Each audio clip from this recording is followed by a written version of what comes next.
My farm is in the desert. This video is purely for entertainment and does not infringe on copyrights or laws. The rights to the novel and image belong to the original author. We do not claim ownership. Don't like waiting and want to listen to this fanfic in full now? Subscribe to our Patreon, where you'll find the best fanfics.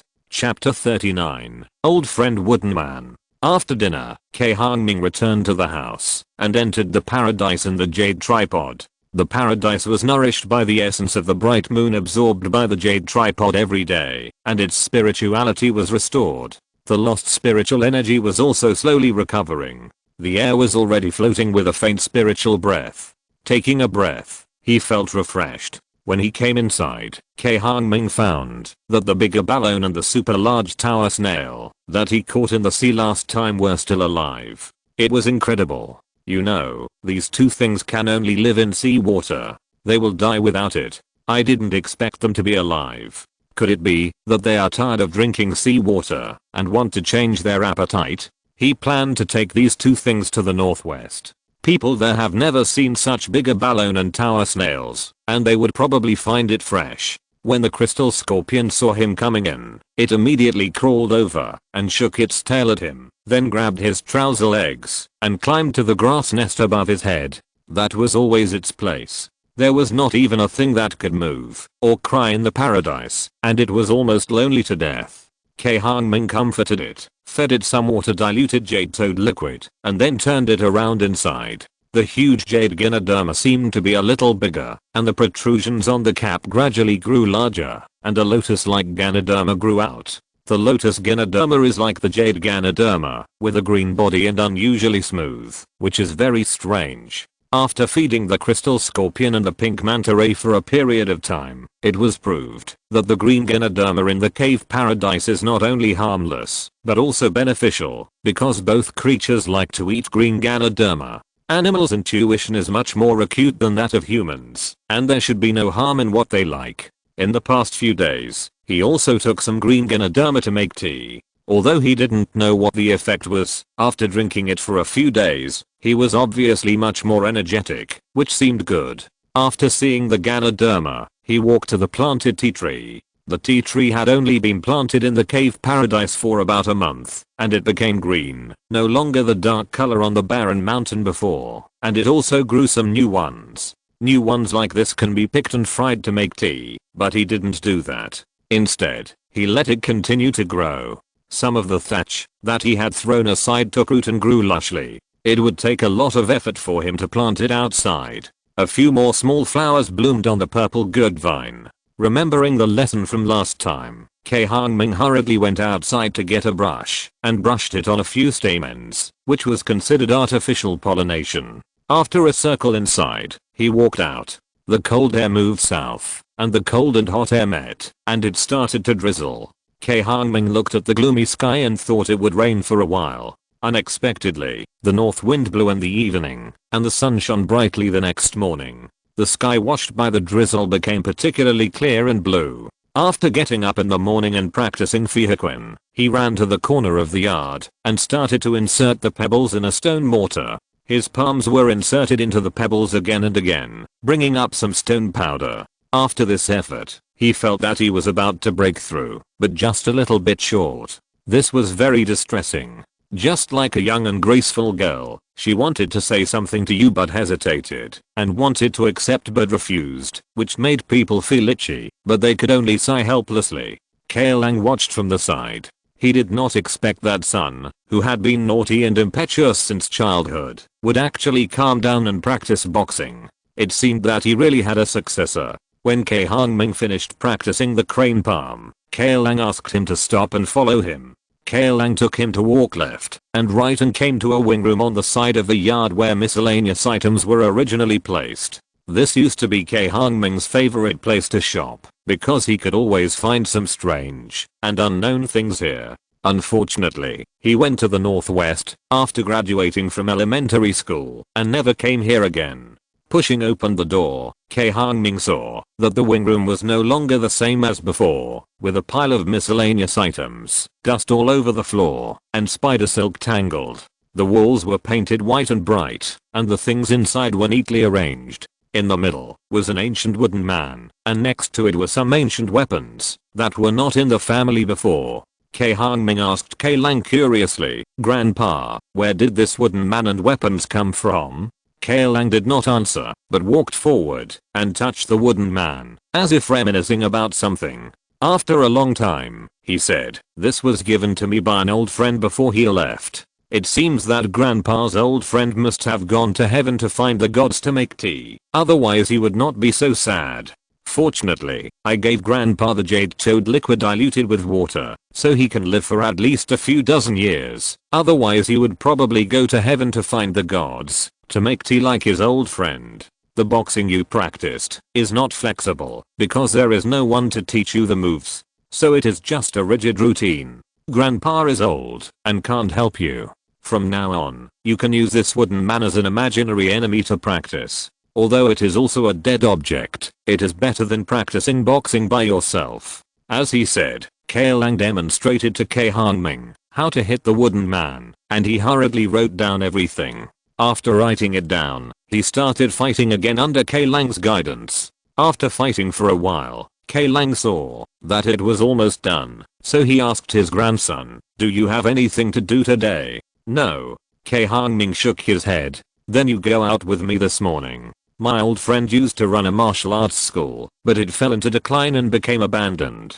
His useless son wanted to sell it. My old friend was in poor health to begin with, and he was upset and passed away soon after hearing about it. Let's go to the martial arts school and see if there is anything left. If there is, we will buy it back to prevent it from being ruined by his useless son." "Oh." Cai Hongming raised his eyebrows when he heard this. "Isn't this similar to selling antiques and robbing old houses? He likes this." He quickly ran to take a shower and put on clothes for going out. When he came outside, he saw Cai Zengsen's car parked outside. "You drive?" Cai Hongming was surprised to see Cai Zengsen.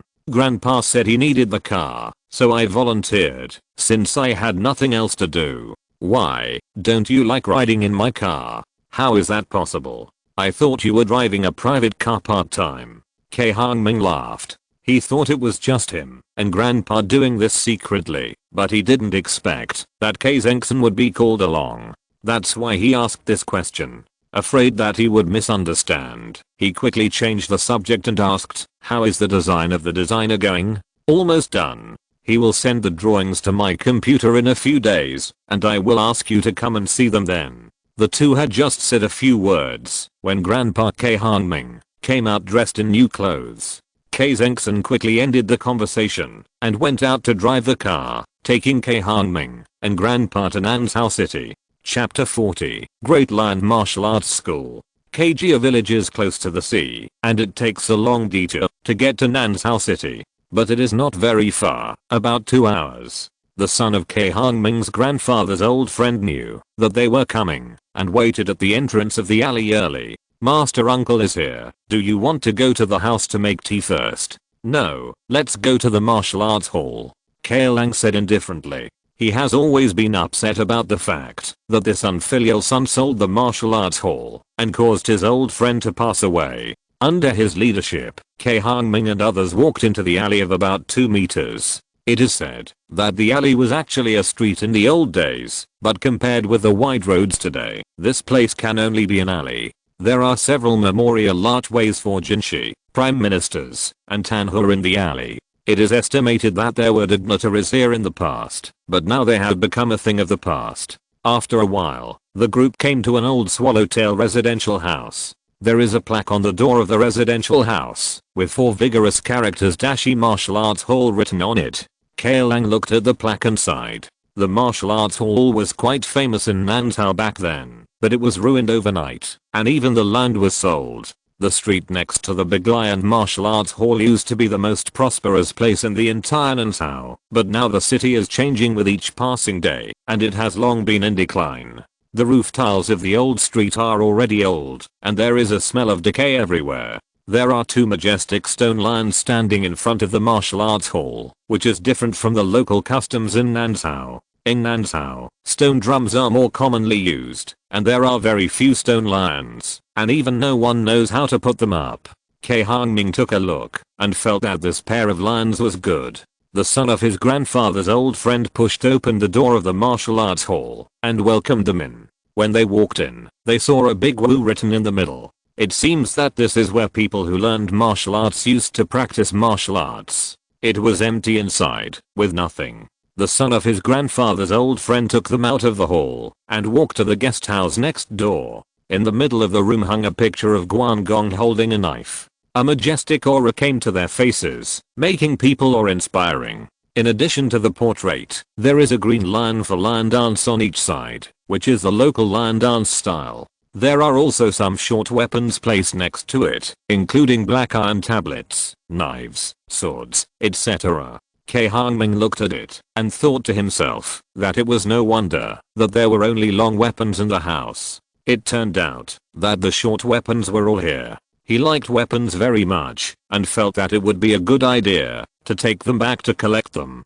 Anyway, the house was going to be sold. It seemed that the son of his grandfather's old friend did not like these things, and it would be a waste to leave them here. So, he told his grandfather to buy those weapons, as well as the portrait of Guangong in the middle and the pair of lions outside. After staying in the reception room for a while, his grandfather's old friend's son took them to another room. This one is the study. The shelves in the room are full of books, most of which are related to martial arts. There are also pens, inkstones, and paperweights on the desk next to it, but it seems that no one has taken care of them for a long time and they are all covered with dust. "Uncle, don't you want anything in this room?" Cai Hongming asked in surprise as he looked at the things in the room. "I don't practice martial arts. Why do I need these things? If you want them, I'll give them to you," he said, and then said to Cai Lang, "Uncle, I really didn't know that selling the house would cause my father to pass away. If I had known earlier, I wouldn't have sold it." After saying this, his eyes were red, and he seemed to be crying. "Forget it, it's all in the past. Why are you still talking about these?" Cai Lang waved his hand in annoyance and said, "Since Hongming has taken a fancy to the things in the house, you can help call a car to come over and see how much it costs, and ask him to give it to you." I said I would give it to him. "Why are you still talking about money?" His old friend's son declined. Cai Hongming hurriedly said, "Uncle, how can this be done? How can you give me all these things?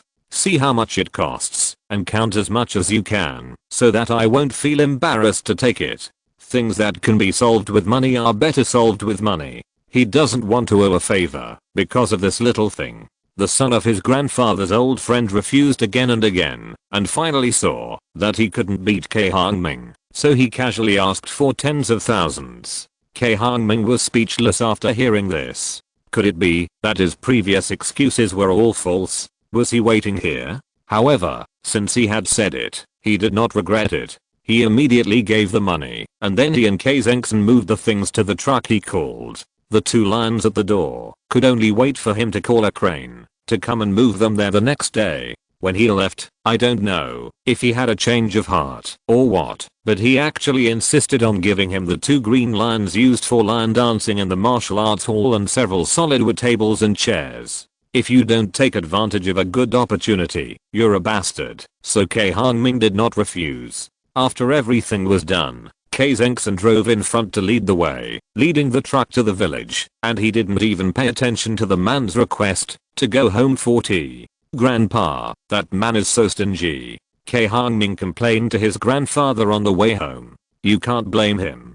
Cai Lang sighed and said, "After the martial arts school declined, my old friend's family lost its main source of income, and his son did not make progress. So in the end my old friend fell ill and had no money for treatment, so he wanted to sell the martial arts school. After all, he doesn't practice martial arts, so it's useless to keep it. Grandpa is a good man and doesn't like to say bad things about people." Cai Hongming didn't say anything else. After returning home, he moved his things into the house and put them away. He ran back to the room and posted the photos he took on the island in the past few days on his Weibo space. Those fans who followed him were envious after seeing them, especially his group of friends in the northwest. They were even more jealous and kept clamoring to come over to play. But these words can only be listened to. These people are lazy to death. It is probably harder to get them to go out than to climb to the sky. At night, the moon is like a hook. The clear moonlight sprinkled on the water, reflecting the sparkling waves. Cai Hongming took advantage of the moonlight and dived into the water to practice boxing. After a period of training, he has become accustomed to the buoyancy in the water. He can stand steadily in the sea with his own strength without the help of stones, without the fear of floating to the surface. The last time the platinum dragon seal changed drastically, after transferring the information of its origin into his brain, he went into the water again, and found that he was like a fish in the water, and could breathe freely in it without the fear of suffocation. Later, he found that all this was caused by the platinum dragon seal. But he still had to practice boxing in the water. How could he practice fist without the gravity of the water flow? After research, he found that the platinum dragon seal could actually follow his will, allowing him to not only breathe in the water like a fish, but also allow him to bear gravity and buoyancy in the water like an ordinary person. This is undoubtedly good news for him. After a period of practice, he became more and more proficient in boxing in the water, and gradually went deep into the reefs, letting the dark waves caress and impact his body. Every impact of the water flow is a forging of his body, making his body stronger and stronger. Another wave of dark waves came, and Cai Hongming practiced the flying crane fist, and did not retreat but advanced, allowing the dark waves that surged from the sea into the reefs to hit him. The dark waves came like ripples, and Cai Hongming seemed to have realized something, and the flying crane fist in his hand suddenly shook. A dark wave just came, and under his flying crane fist, it suddenly exploded, and turned into countless water flows to the surroundings. It was this feeling that he, who had been at the peak of Mingjin, seemed to see the direction of entering the dark power. Cai Hongming was delighted, and hurriedly tried to hit the crane fist again, and the vibration brought waves of dark power to hit the surging dark waves. The two forces collided, burst out suddenly, twisted, and swirled to the side. That's it, Cai Hongming laughed. He finally entered the dark power, and God will not let down those who work hard, and will not let down his hard practice in recent times. Unfortunately, happiness turns to sorrow, and he forgot that he was now in the sea. The sea water poured into his open mouth, choking him and making him stare.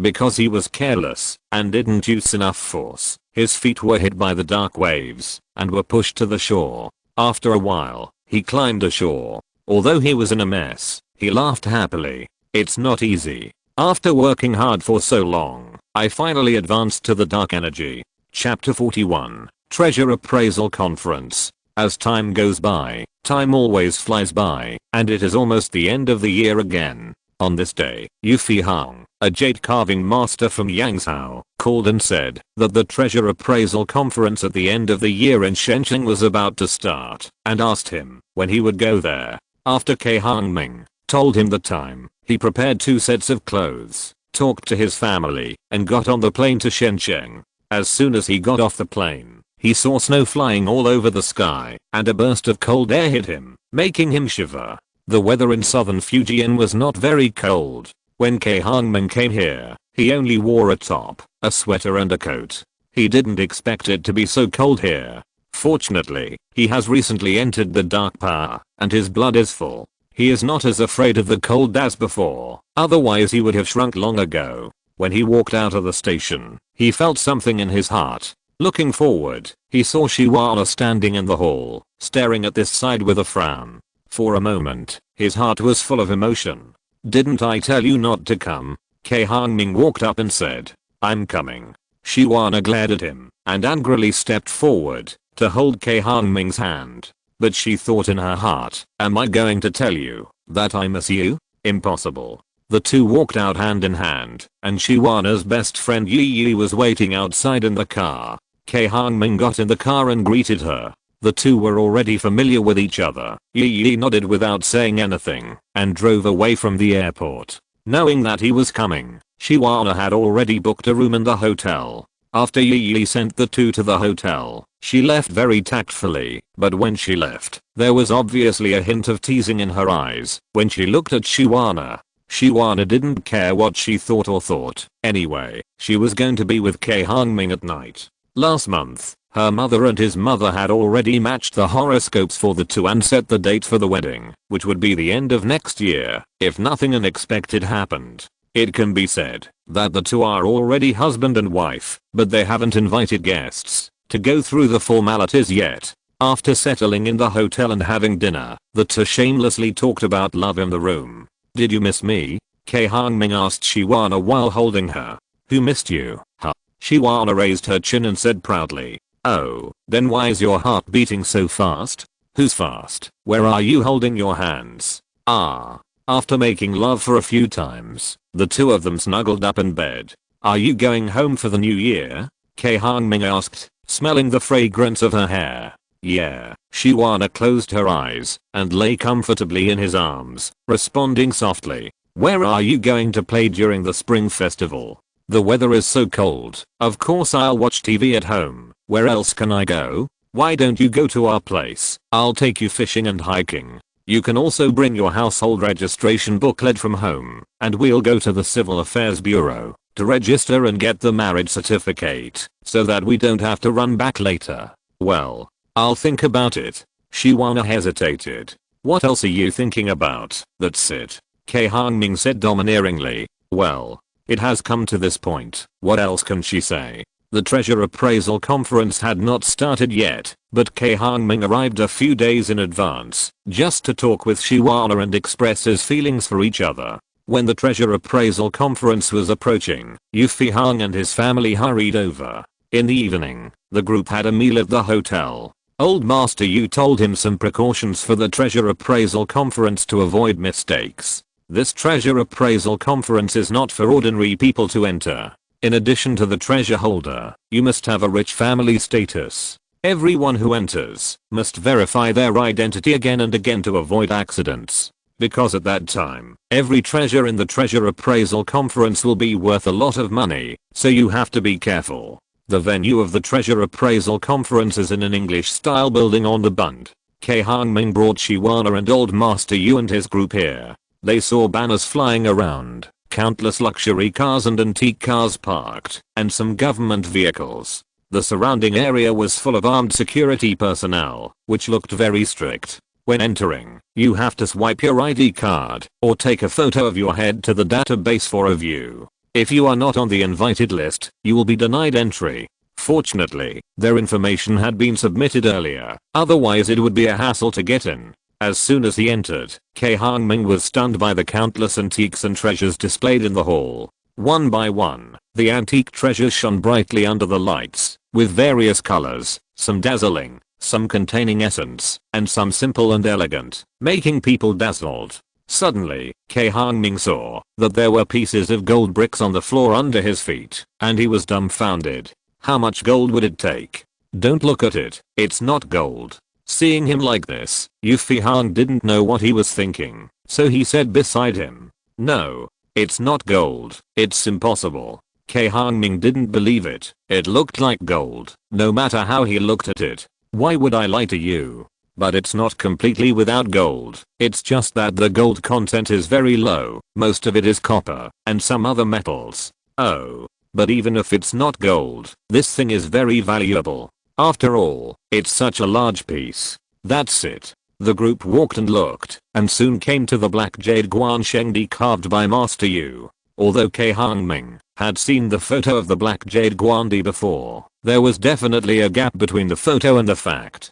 Now he was stunned when he saw it. Guandi held the guandeo in his hand, stroked his long beard, and smiled but revealed a sense of majesty. His eyes were bright and intimidating. Cai Hongming had seen many statues of guandi, but never one as lifelike as the one in front of him. The craftsmanship of Master Yu was really amazing. Guandi was highly respected by the people, and many people came to see him. They stayed for a while, and then went somewhere else. Every antique treasure displayed here was covered in glass. If anyone wanted to take it out to see it, they could only tell the staff here, and the staff would swipe the card to remove the glass cover and let people enjoy it. The treasure appraisal conference lasted for 3 days. The first 2 days were mainly for people to appreciate the things inside, and the third day was for the auction of antiques and treasures that were willing to be sold. In the afternoon of the start of the treasure appraisal conference, Cai Hongming and Shiwana separated from Yu Fihang and others, and went to see the things inside by themselves.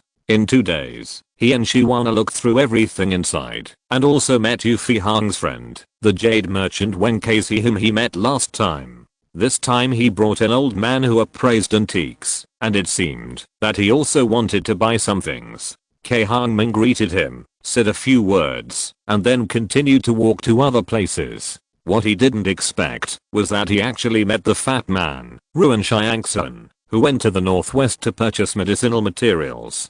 Chapter 42, Ambergris. Zen Heart Tea House is located on a high-rise building near the Bund in Shanghai. From above, you can overlook the surging river and admire the scenery of the Pearl River. After Cai Hongming met Ruan Shan at the treasure appraisal conference, he was pulled here to make tea, saying that he wanted to do his best to be a good host. Seeing him, Cai Hongming suddenly remembered something. This time he came to Shanghai, he was not only here to attend the treasure appraisal conference, but also wanted to go to the famous perfume shop in Shanghai to see if anyone would buy the ambergris he dug up on the beach. Ruan Shan is a medicinal material merchant, and there are spices among medicinal materials. He should know people in related fields. So he asked, "Fat brother, I wonder if you know anyone in the perfume industry. I have some ambergris to sell." Ambergris, that's a good thing. Is it real or fake? Ruan Shan's eyes lit up when he heard it. Cai Hongming nodded solemnly.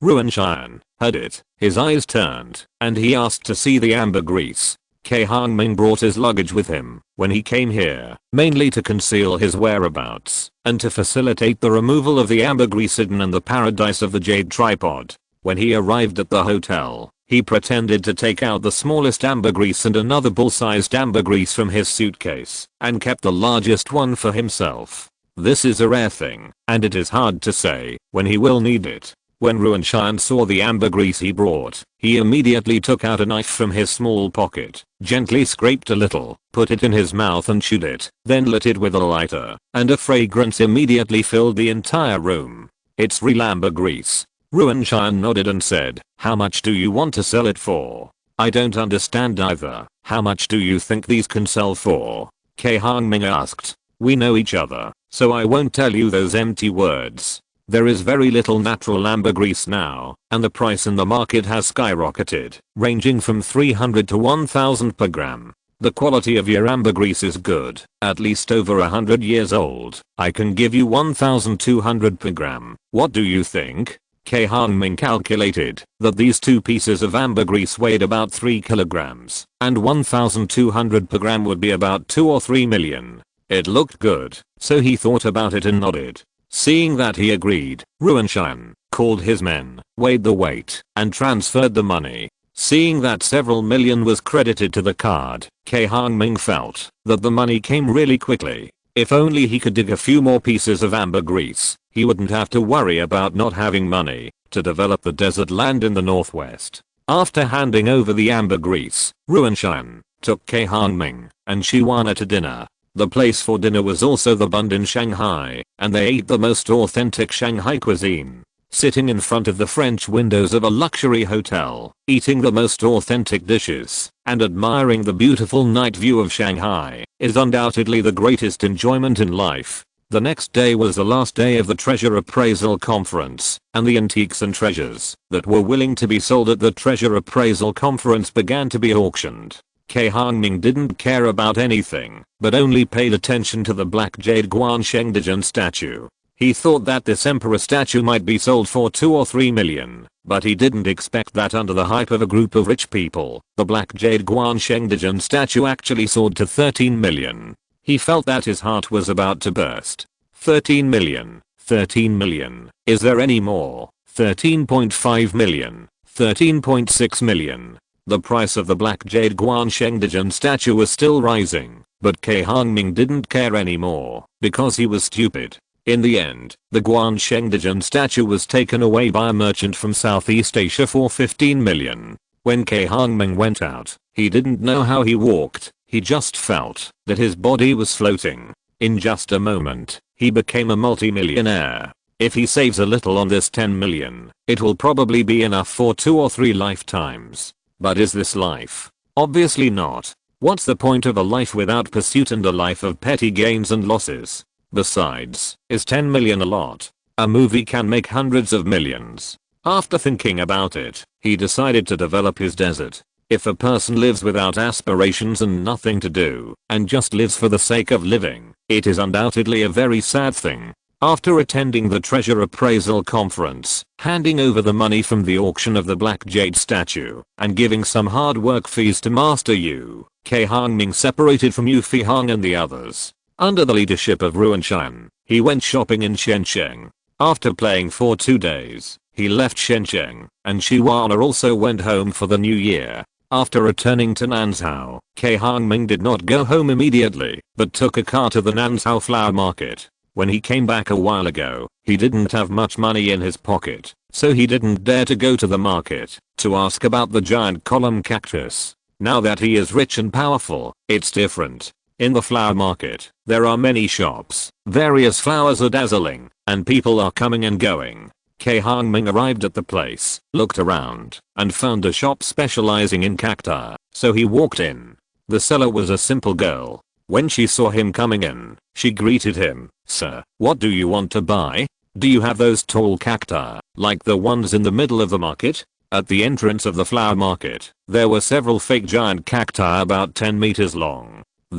We don't have it here. The simple girl shook her head and said, "But there is a cactus park nearby. There are a lot of cacti there, and there are also big ones. You can go and have a look." Cai Hongming asked the simple girl for the address and walked towards the cactus park she mentioned. When he arrived at the place, he realized that the so-called park was actually just a piece of cacti about 10 meters tall planted to imitate the desert environment, but some of the cacti in the park were really tall. Cai Hongming explained his purpose to the staff in the park and saw the staff making a phone call, and then a middle-aged man drove over to take him to another place to see cacti. The middle-aged man was also a local, and Cai Hongming, a man, had nothing to worry about, so he got in the car with him. During the conversation on the way, Cai Hongming learned that the boss was Huang Shucheng, and Huang Shucheng also knew what he wanted. "Don't worry, I have what you want, but you must transport it to the northwest to plant it. It's okay there in the summer, but it's cold in the winter and it's hard for cacti to survive. The government there used to buy some from me to plant, but none of them survived, but you can plant them indoors. I don't know either, I just want to buy some and plant them back to see if they survive. If they don't survive, it'll be a lesson." Huang Shucheng had already said a lot, and seeing him say this, he didn't persuade him anymore. The car drove on the national highway for a while, and then turned into a rural cement road. After driving for a while, Cai Hongming saw a large and small cactus standing on a flat ground between the mountains. There were all kinds of cacti, which looked very spectacular. "Boss, your garden is nice. Business should be good. It's okay now, but before, it would be a losing business," Huang Shucheng said, got out of the car, and took Cai Hongming to the giant cactus he wanted. There are many giant cacti here, some small and some big. 3 or 4 meters are very common, and there are also 5 or 6 meters. 7 or 8 meters are rare, almost none, only 4 or 5. "Boss, how much do you sell those?" Cai Hongming pointed to the tallest 7-meter long giant cacti in the park and said, "That is the treasure of my garden, and the price is very expensive. If you really want it, I can give it to you at a lower price. But you have to think it through. It's not easy to transport such a long thing all the way. I know my limits. Just think it over. I have raised these cacti for a long time. I didn't want to sell them. Since you want to buy them, I reluctantly gave them up. The price is 150,000 yuan per cactus, not including transportation. What do you think?" Okay. Chapter 43, Yaran arrives. He spent about 1 million yuan and bought more than 200 cacti of various sizes. Finally, Cai Hongming asked his boss to take the cacti to an uninhabited place in the suburbs. Without anyone noticing, he put all the cacti into the blessed land in the jade tripod. He never thought of transporting the cacti to the northwest by car, because it would not only cost a lot of money, but also be very troublesome. Moreover, after the cacti are put into the blessed land in the jade tripod, they can absorb the spiritual energy inside to enhance their ability to resist the cold environment in the northwest. After collecting the cacti, Cai Hongming did not rush home, but took a car to the county town. It is the new year, and we must prepare some new year goods to entertain relatives and friends who visit during the spring festival. At the end of the year, Cai Hongming's parents did not come back, but spent the new year with several elderly people in Kilian village in the northwest. Then, they would visit some relatives and friends in the new Kilian village that they moved out of Kilian village. They would fly back around the 5th day of the first lunar month. This happened every year, and Cai Hongming was used to it. It's the new year. People are putting up couplets, wearing new clothes, and the children on the street are playing and making a fuss. So happy. In the evening, Cai Hongming came to his second uncle Cai Xianxiao's house to sit around the stove. The family sat around the steaming hot pot, full of joy. After eating the New Year's Eve dinner, Cai Hongming returned home and turned on his mobile phone to video chat with Bagang and his family in Kilian village. With the help of Kidioji Xiao, his mobile phone was connected to the LCD computer in the living room of Bagang's house, so he could video chat directly. They were eating the New Year's Eve dinner over there, and suddenly saw his avatar appear, and they were stunned. Hongming, where did you come from? Luan Feng saw her son's head suddenly appear on the LCD screen, and asked curiously. Cai Hongming heard it, but his head was black.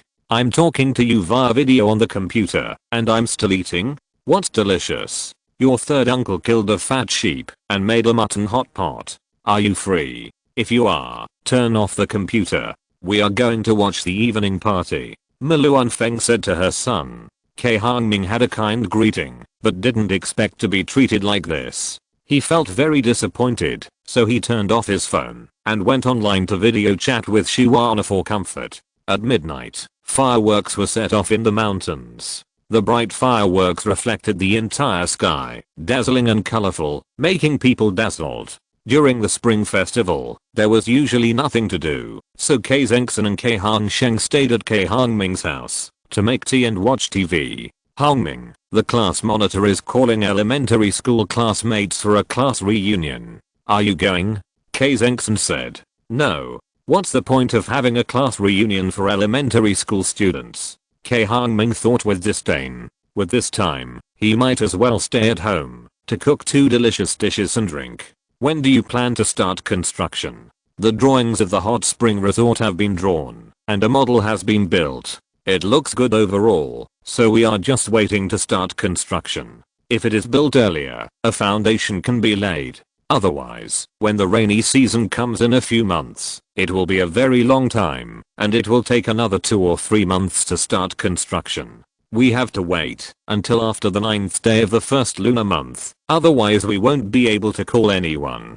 For the construction of the hot spring resort, they did not plan to call the city's engineering team, but to let the local soil and water master do it. This way, they can see it with their own eyes and feel more at ease without worrying about engineering problems. There was nothing to do during the spring festival, so Cai Hongming ate and drank with a group of cousins who came to visit. On the 5th day of the first lunar month, he asked Cai Zengxin to drive to the airport to pick up his parents. When the plane landed, he found that not only his parents came back, but Shiwana was also with them. He immediately put aside the matter of picking up his parents, ran up to hug her, and asked happily, "Why are you here too? Don't you like it? If you don't like it, I'm leaving." Shiwana pretended to be angry and turned to leave.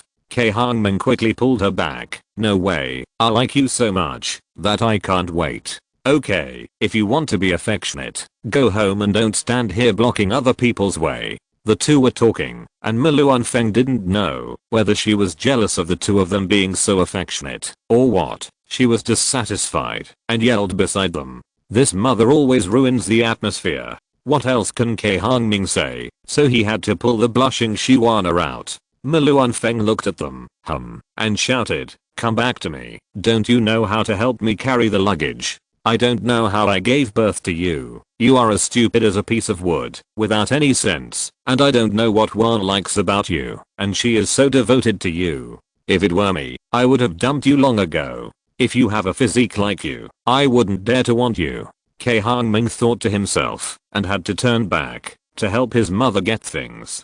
Shiwana burst into laughter at her helpless expression, and Cai Hongming couldn't help rolling his eyes. What was so funny? When he got home, he threw his luggage away, ignored his mother's instructions to him to work, and ran to his room with Shiwana. "Why did you come with my mother?" Cai Hongming asked curiously. "My aunt is coming back, and I happened to be on the same flight, so we came back together." "What's so strange about that?" Shiwana rolled her eyes at him and looked at the furnishings in the room. "Then did you bring your household registration book? We'll go get the marriage certificate tomorrow." "I brought it. By the way, my aunt said that we should hold our wedding at the same time, so as to avoid the trouble of running back later." "I don't care about that, but what about your family? Now the country is fighting corruption, and these are strictly prohibited. My dad doesn't dare to make a big fuss. When we got engaged, we invited our family to eat wedding candy, and when we go back, we will invite everyone to have a simple meal.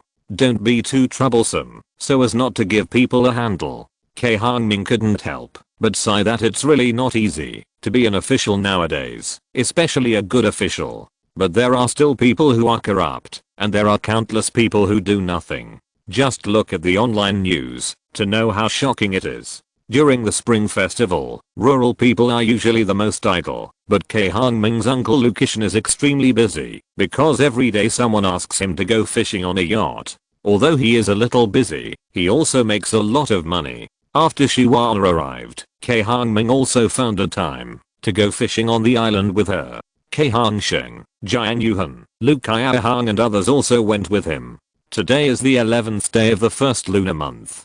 People who go to work have already gone to work, and those who go to school have already started school, but strangely, there are still many people who come to fish. With Cai Hongming and his group, there are almost 20 people, filling the entire yacht. When they arrived at the island, the pink manta ray seemed to know that he was coming. It jumped out of the water, jumped onto the beach, and happily slapped the sand over there, which made some people who had never seen it marvel. Now this little guy's like a pet that Cai Hongming has released in the sea, and it is unbelievably well behaved. Shiwana fell in love with this cute little pink creature at first sight. Under Cai Hongming's guidance, she also reached out and touched the little guy's head, making the little guy happily spin around on the beach. After playing with the pink manta ray for a while, Cai Hongming took Shiwana to visit the island, while the pink manta ray went back into the sea and flew happily on the sea. Chapter 44,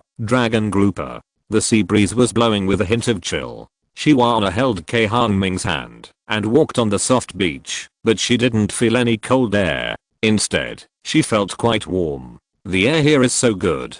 Shiwana took a deep breath of the fishy and wet sea air and said, "Where she is, even if it is the sea of hell, it is a paradise on earth. Where she is, even if the 3 meals are simple, it is like seafood and mountain delicacies. Where she is, even if it is a sad and sorrowful place, it is a happy paradise." Shiwana was in this mood at the moment.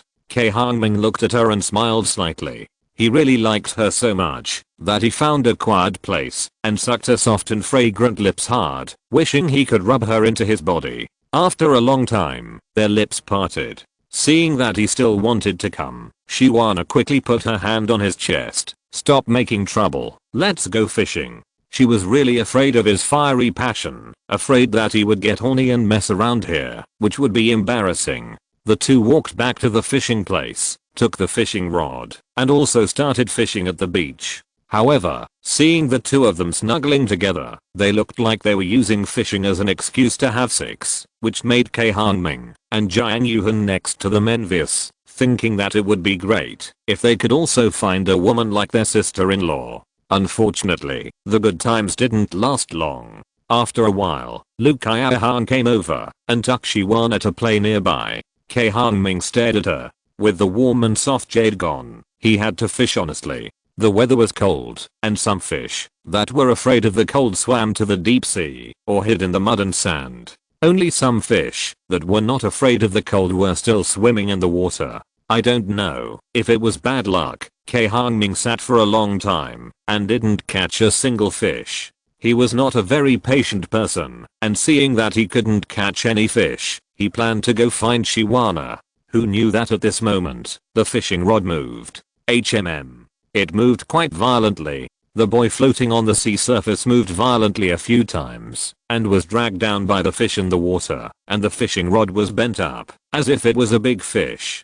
Cai Hongming raised his eyebrows, stood up quickly, loosened the fishing line, and played the fish next to him. At this time, the people fishing around also had some gains. Cai Hongming took the time to take a look. They were all tuna, but they were small. The big ones usually stayed in the waters 100 to 400 meters deep, and they could not be caught here at all.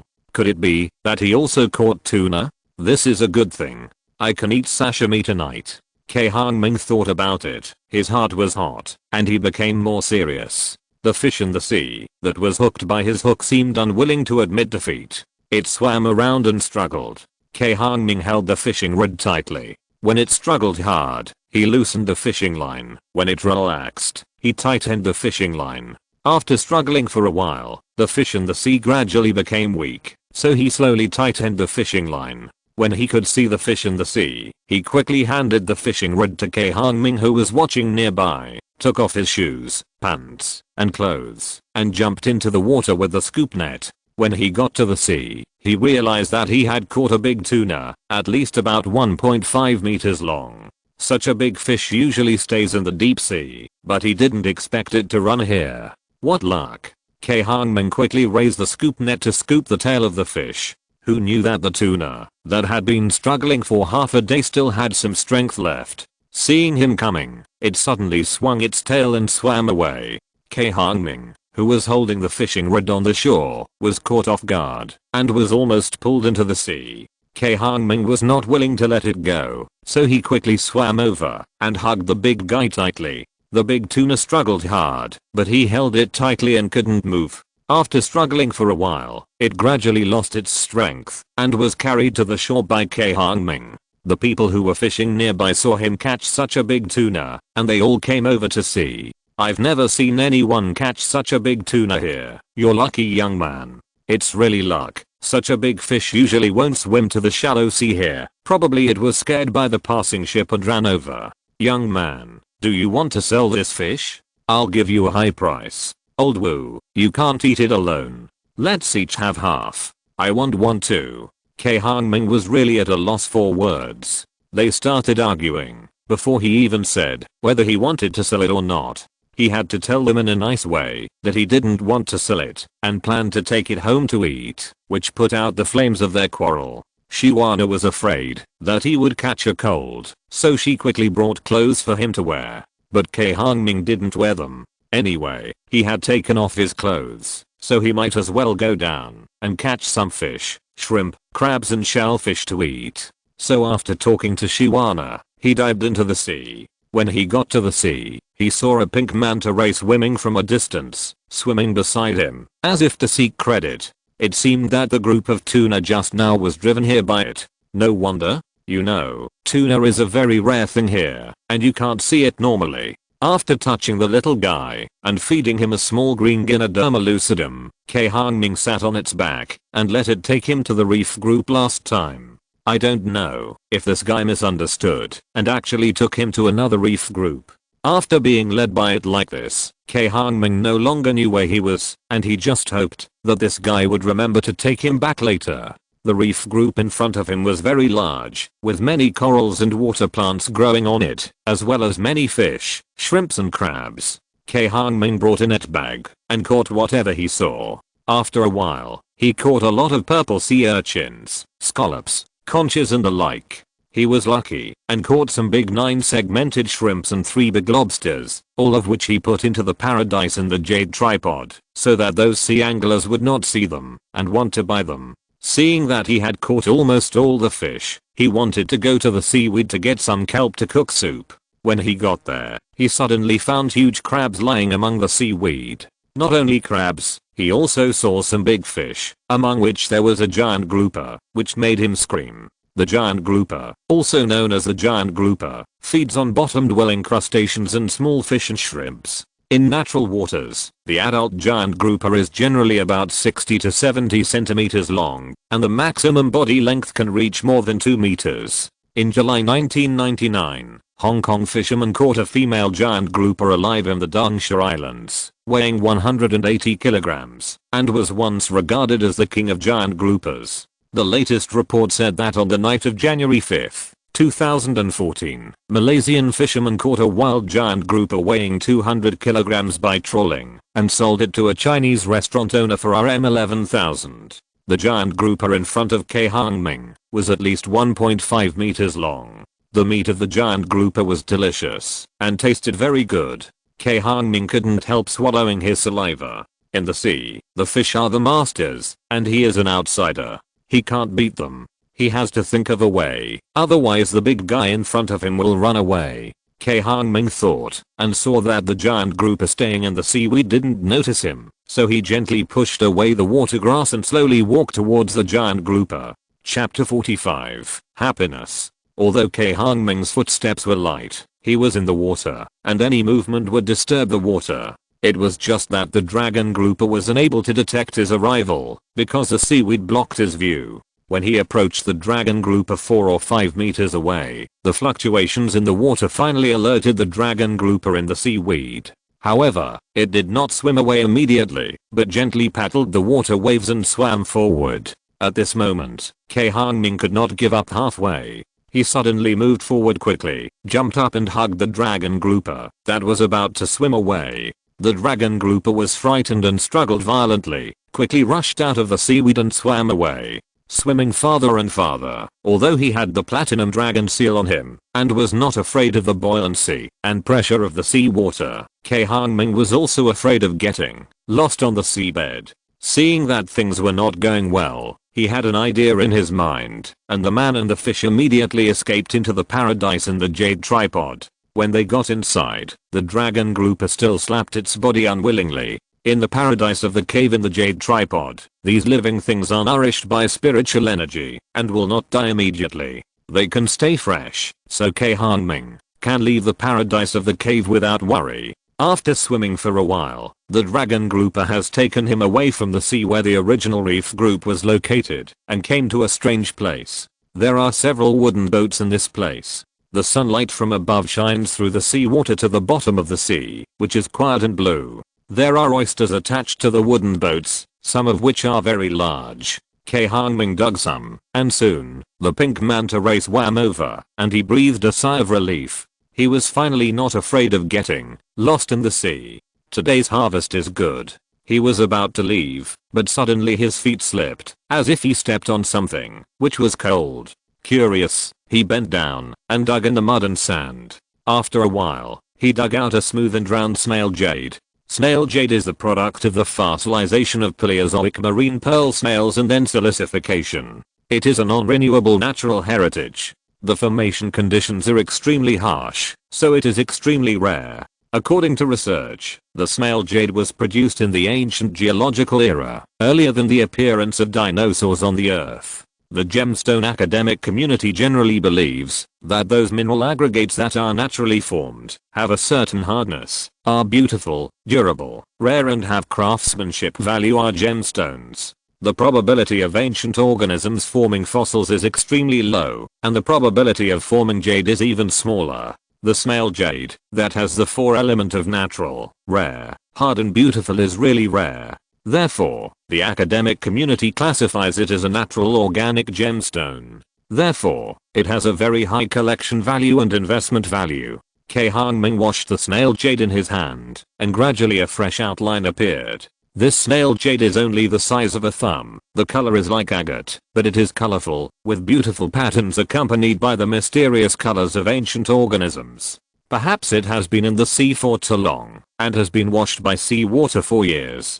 It has become smooth and bright, and there is no need to carve it. You only need to make a hole on it, and put on a rope, and it will be a very good necklace. Cai Hongming liked it very much, so he put it away, and planned to go back, and make it into a necklace for Shiwana to wear. Shiwana sat on a folding chair, frowning at the sea, worried about Cai Hongming and the sea. It was not until Cai Hongming emerged from the water that she smiled again. Are you okay? No, look what this is. Cai Hongming took out the snail jade and handed it to her. It's so beautiful. Shiwana held the snail jade and felt sweet in her heart. Cai Hong, who was standing next to her, saw the small jade in her hand and immediately became dissatisfied, shouting, "Brother, you are so partial." Cai Hongming scratched his head. There was only one of this thing, so of course he had to give it to his wife first, otherwise what else could he do? He could only say kindly, "I only have this one in my hand, I'll give it to you next time I find it. I'll give this to you." Shiwana put the small jade in her hand in Cai Hong's hand. "How can this be? This is a gift from my brother." Cai Hong refused, but her eyes betrayed her heart.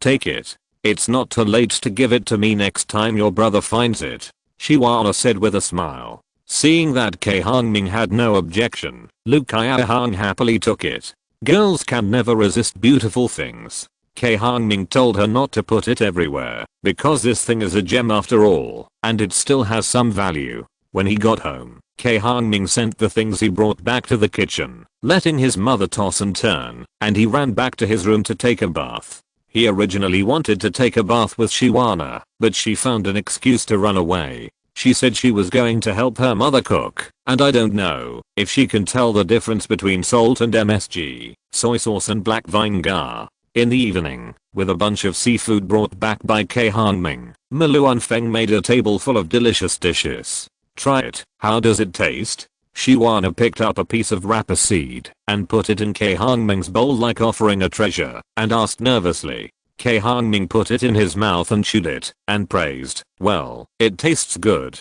"Really?" Shiwana also happily picked up a piece of vegetable to eat, but her brows immediately frowned.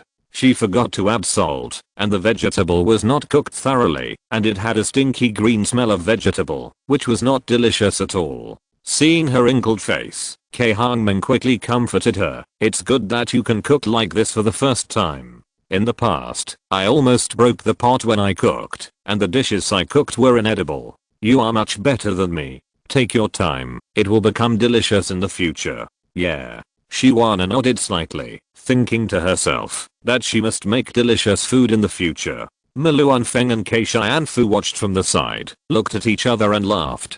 After returning, they cooked in their old house, and did not go to Cai Shianshu's house for dinner. After all, they were two families. It was okay to eat 1 or 2 meals together. If they ate together for a long time, it would be inevitable that some trivial things would cause disputes. It is better for people to keep a sense of distance. When the government was at work, Cai Hongming and Shiwana went to get a marriage certificate, and his mother asked someone to set a date and invite the whole village to a banquet. In the minds of Chinese people, getting a marriage certificate is just a legal permission, not a marriage at all. Only when the whole village is invited to a banquet and the blessings of relatives and friends are received, can it be considered a real marriage.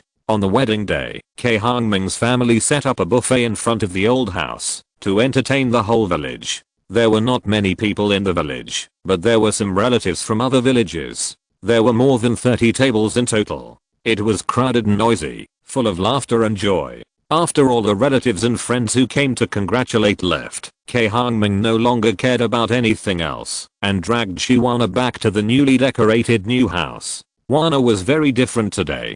Her skin was as white as ice and her chest was exposed.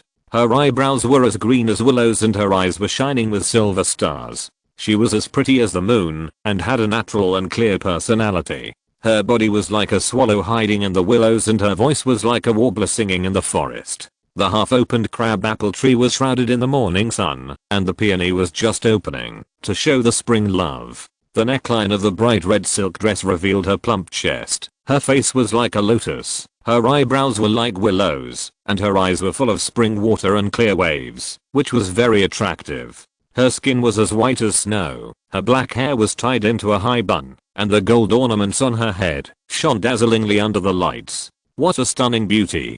Chapter 46. Waking of Zhe. Shiwana's mother is from the Tajik ethnic group in western Xinjiang, and is said to be from the same ethnic group as the ancient Laolan people. It is precisely because of this that Shiwana has the flavor of a foreign beauty, so she is called Chachu, not the charming Chachu.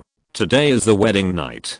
Shiwana, dressed up, wearing a complete set of gold ornaments inlaid with various gems, and wearing a traditional wedding dress, is stunning in Cai Hongming's eyes. Look at her wind bun. her hair exposed, her eyebrows lightly swept, her eyes full of spring, her skin is as smooth as warm jade, her soft and fragrant lips are like a little red, and she is so beautiful. The 2 strands of hair on her cheeks are gently blown by the wind, adding countless seductive charm.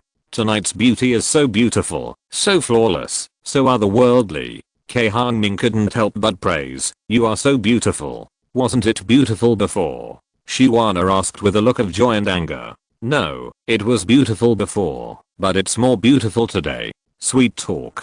Shiwana rolled her eyes at him, her heart as sweet as honey. "Look, mom gave me the bracelet." Shiwana stretched out her hand happily, showing off the dragon and phoenix jade bracelet inlaid with various gems on her white jade wrist to Cai Hongming.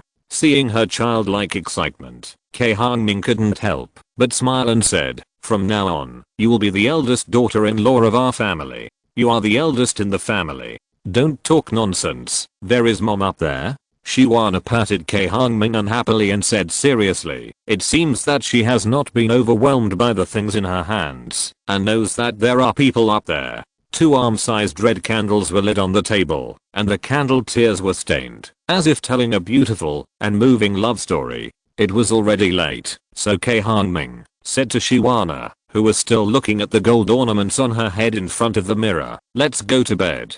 It's still early. Come and take a picture for me." As she said that, she put the large screen high-definition mobile phone in Cai Hongming's hand. Cai Hongming had no choice but to take pictures of her. The pictures never stopped. Shiwana made various poses and finally asked Cai Hongming to take pictures together. It was not until 2 o'clock. Cai Hongming could not bear it any longer. He picked her up and ignored her resistance. He pressed her on the bed and had sex with her. If he let her toss and turn, it would be dawn. Do you understand that every moment is worth 1,000 gold? In the early morning, the sun shone into the house through the big red character on the window screen. Shiwana moved and opened her eyes. Seeing that it was already dawn, she stretched lazily and planned to get up. When she saw the clothes and jewelry scattered on the ground, she couldn't help but feel annoyed. Last night, she told him not to mess around, but he insisted on doing it. He also asked her to do various embarrassing poses without caring. Now she blushed when she thought about it. Seeing that he was still sleeping, Shiwana blinked and her heart moved. She got out of bed quietly, found an eyebrow pencil, and drew on his face. After painting a few turtles and a beach on his face, Shiwana stopped, thinking proudly, "Let's see if you dare to go against me in the future. It's fun." Suddenly, Cai Hongming opened his eyes. In fact, he had woken up a long time ago, but he just didn't want to get up. He didn't expect Shiwana to paint on his face. Shiwana didn't know that he had woken up a long time ago. She thought he had just woken up. She hurriedly put the eyebrow pencil behind her, squinted her eyes and smiled flatteringly. "You woke up."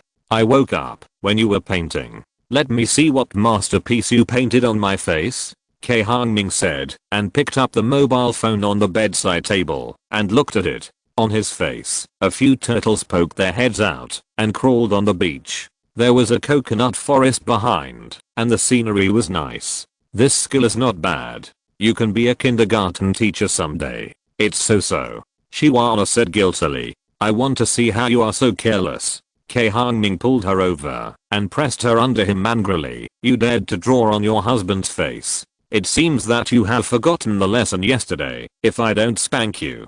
Thinking of those embarrassing things yesterday, Shiwana's face turned red and she pushed his chest hurriedly. "It's dawn. It's time to get up." "Okay, but before getting up, you have to have a dessert first." As he said, he went straight into the peach blossom cave, disturbing the water waves wildly. Shiwana was immediately confused and couldn't help herself. The 2 of them had a wild time until they got up at almost noon. When they came out of the hall, everyone saw the 2 of them with teasing smiles on their faces. Shiwana was so embarrassed that she couldn't raise her head. She really wanted to find a hole to crawl into. After marriage, Cai Hongming took Shiwana to travel around for honeymoon and visited all the famous mountains and rivers in Fujian province. It can be said that traveling Jiuquan River in the morning, staying at Wuai Peak in the evening, lying under the green pines, and watching the sea and waves leisurely, it's so free. On this day, after the 2 of them toured Dajan Lake, They stayed at the lakeside hotel of Dajin Lake. Today is the waking of insects, and there is a little drizzle in the sky. The rain soaked the green willows by the lake, and the willow buds slowly grew out, looking fresh and green. Cai Hongming hugged Shuana from behind, looking at the raindrops floating on Dajin Lake outside, his mind immersed in the fragrance of her hair. Shuana nestled in his arms, hoping to be together in this life, the next life, and all the lives to come. The fine raindrops are like the tenderness of a woman, lingering in your passionate heart. It's thundering. A white light suddenly lit up outside the window, illuminating the night like day. Hachiko got up from the bed in an instant, walked to the window and looked out. I don't know when, the sky started to rain like yak hair. The sky was in chaos, and there were flashes of light, as if something was brewing. Baigong was about to check, but at this moment, a flash of lightning suddenly rushed down from the sky, and with a boom, it struck the ground beside the well. The thunder was terrifying, shocking, and terrifying. Baigong was startled. After the thunder, he looked carefully, and found that the lightning had actually struck the stone turtle beside the well. The stone turtle was dug out from the lake when Hongming dug the lake and planned to put it by the lake as a sign. Could it be that the stone turtle was made of iron? Otherwise, how could it be struck by lightning? Baigong was puzzled. At this moment, another thunderbolt struck down from the sky, scaring him so much that he quickly left the window to avoid being struck by lightning. Although he was old, he still wanted to eat for a few more years. The thunderbolts were more violent than each other, and they kept hitting the stone turtle beside the well. After a while, the stone turtle's back was cracked by the thunder, revealing a black object inside. If you're listening to this novel on a channel other than Fanfic World, it means they downloaded and uploaded it without effort. We cordially invite you to visit our channel, Mundo Fanfic Novelos. There you'll find the original version of this story and you can explore many other novels of various genres. We're waiting for you to immerse yourself in a world of incredible novels. Chapter 47 Dragon Turtle. Thunder roared, lightning flashed its teeth. The back of the stone turtle was cracked by the thunderbolt, revealing a dark thing inside. After a while, the thunder stopped striking, but it still did not retreat, staying in the sky. Dark clouds gathered in the sky, a chaos. Dark light flashed, as if brewing a bigger movement. When Hachiko saw the thunder stopped, he slowly walked to the window and looked at the stone turtle by the well. Hachiko, Hachiko. Suddenly, Wuai and his men called out from outside. Hachiko hurriedly opened the door and saw Wuai, Sanai and Siliafu standing outside. He hurriedly welcomed them in and closed the door. Why are you here? Hachiko asked. You are close to the thunder. We are worried that something will happen to you. Wuai said. Nothing, but the thunder was really big just now. You should not leave. I think there will be more thunder later, so don't get hurt. The three of them, led by Hachiko, stayed in the house obediently, looking through the window curiously at the well. Suddenly, they were stunned. The stone turtle, that Hongming thought was dead and petrified, actually slowly moved, and the cracked shells on its back slowly separated from its back under its movement. After a while, a huge turtle was revealed. However, the turtle's head was still mottled and petrified.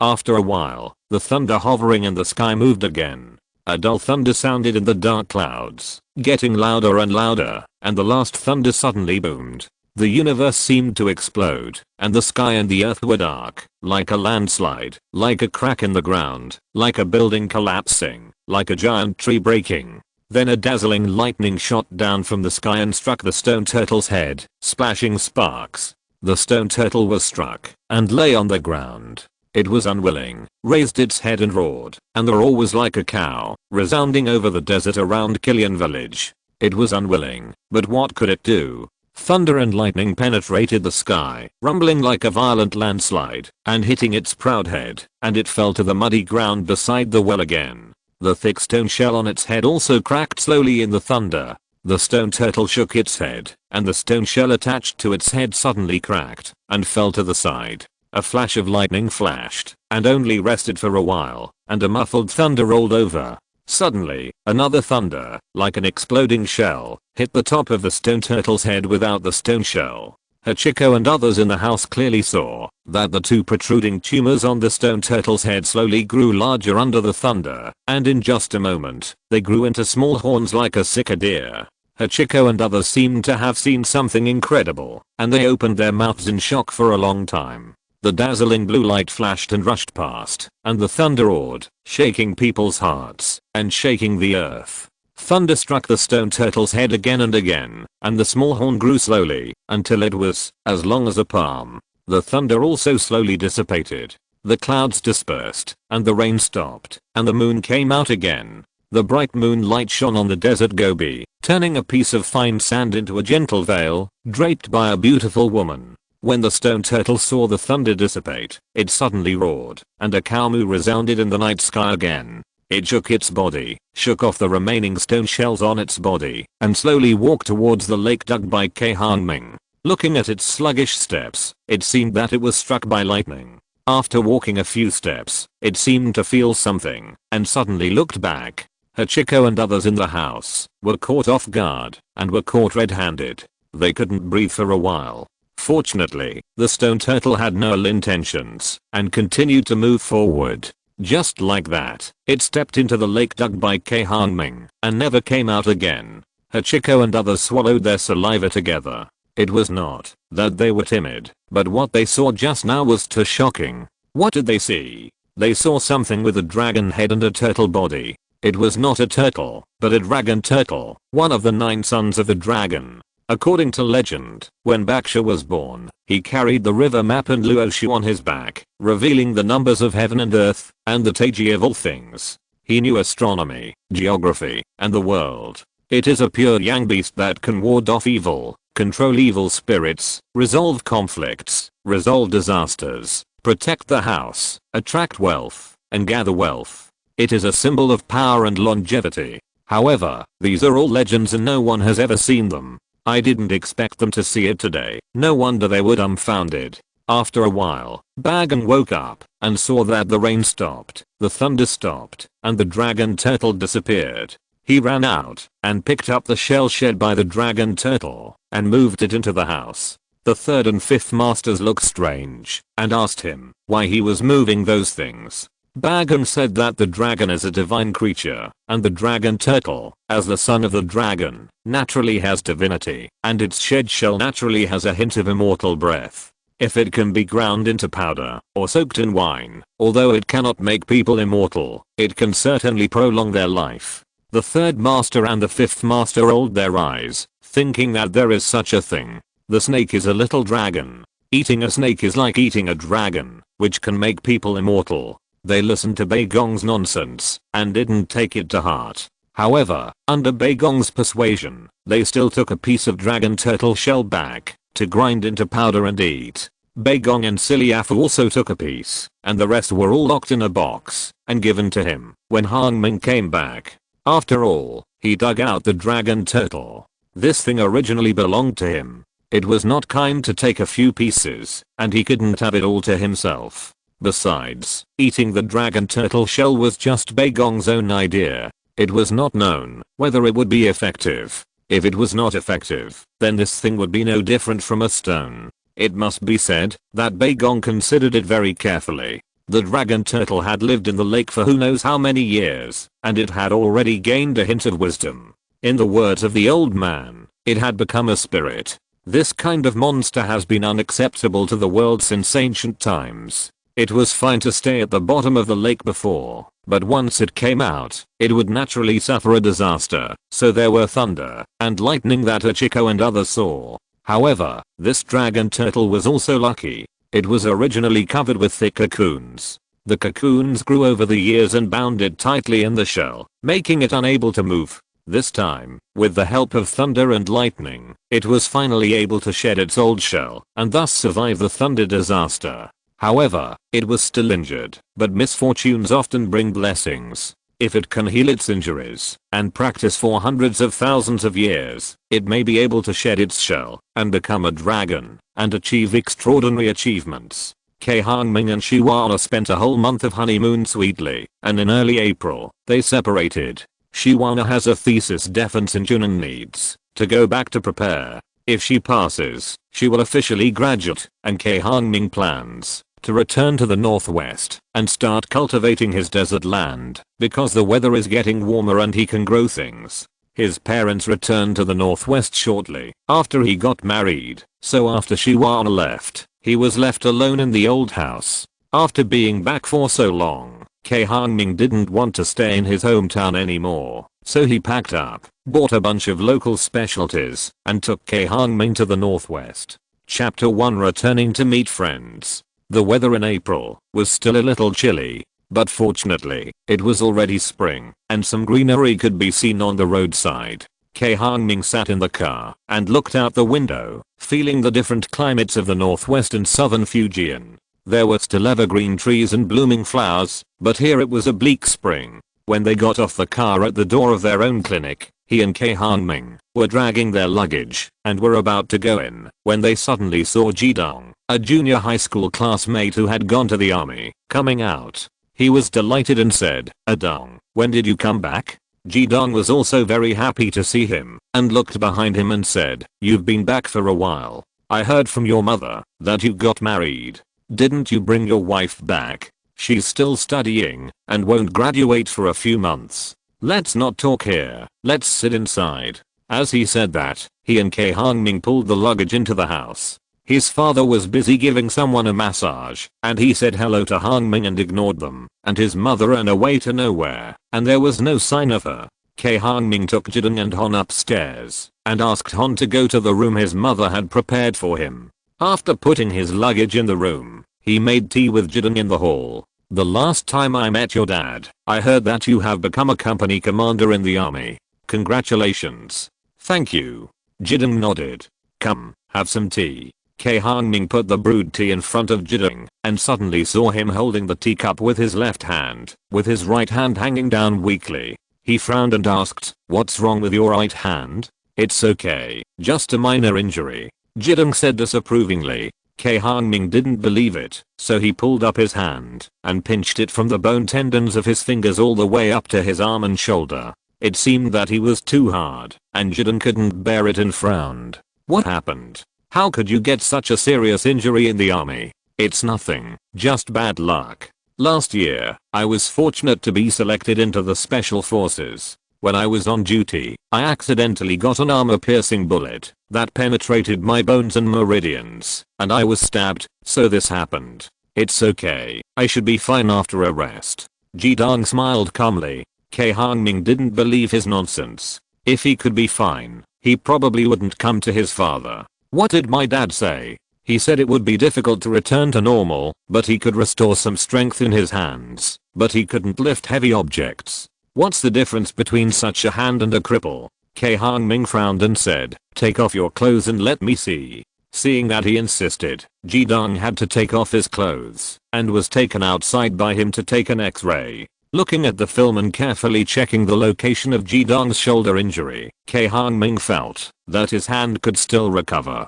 This time when he went back, he learned a lot from the book his grandfather gave him, including a plaster specifically for treating this kind of meridian injury. But the herbs are expensive, and his family doesn't have ready-made ones, so he has to prepare some.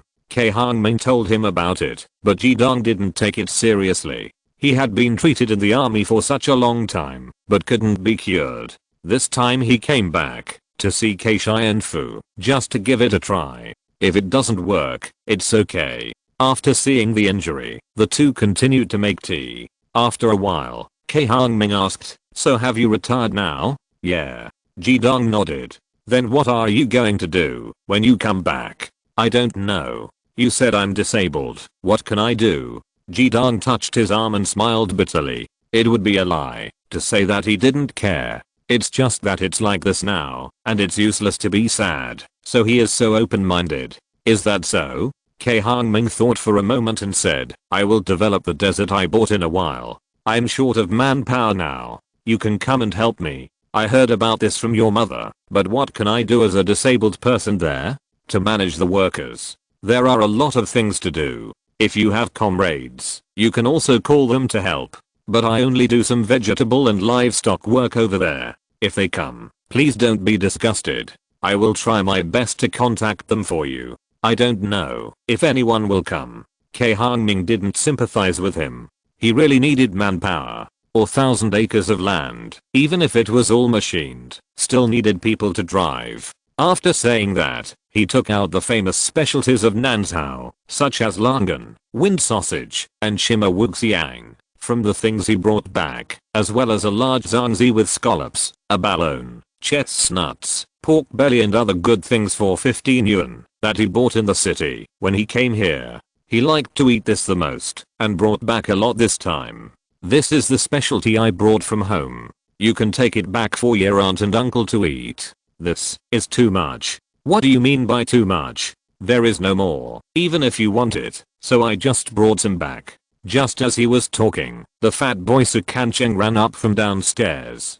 Brother, you are back. Before he went upstairs, he heard him yelling downstairs. When he went upstairs and saw Jidong, he hurriedly greeted him. Brother Dong is here too. Yeah. Seeing him coming, Cai Hongming went inside and took out a bunch of things for him to take back to eat. Have you visited Bagang and the others? Yes, I go there every few days, and I stayed there for half a month during the spring festival, the fat boy said hurriedly. After hearing this, Cai Hongming said, I guess there are good things to eat there, otherwise you wouldn't stay there for so long.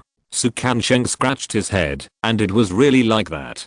During the Chinese New Year, Bagang and his friends killed as many sheep and chickens as they wanted. He gained 4 or 5 pounds from eating so much. When it snowed, Uncle Shafu took him to the forest to pick up pheasants and rabbits. Those wild things tasted much better when cooked than those raised at home. Seeing his silly look, Cai Hongming knew what was going on. He was also an experienced person. He asked him to take the things back and help call those friends who often hang out together to eat at the barbecue stall in the evening. When Su Kancheng heard this, he ran away happily.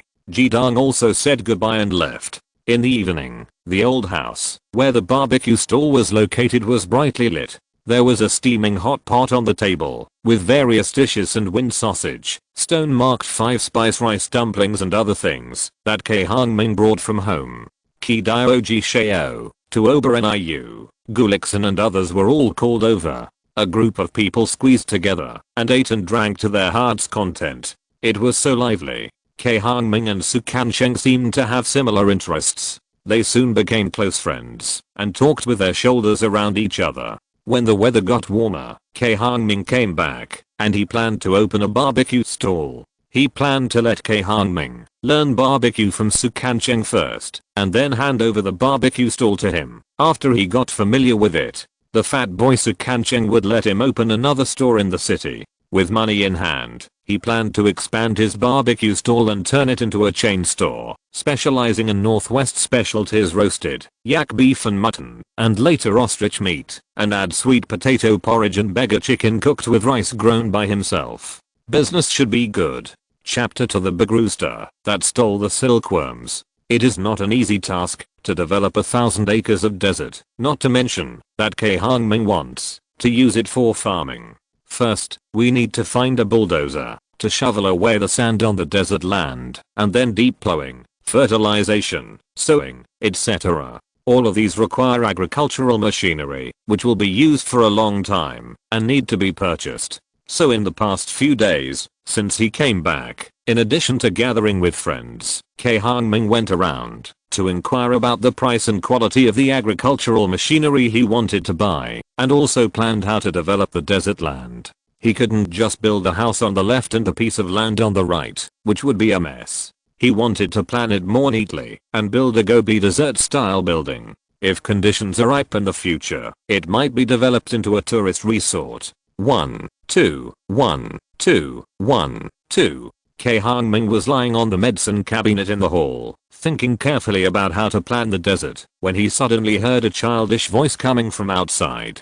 He looked up and saw Ye wearing a pink military uniform and walking in with a few little kids. 1, 2, 1, 2, stand still. Ye's face was serious as she directed the children behind her to stop. It was unknown how she had developed so many friends in the few short months when he was away. It seemed that the little girl was quite charming. After stopping, she ran to the back and shouted, "Huata, Huata, come out to take a bath." Then, Cai Hongming saw the big rooster he raised followed Ye out.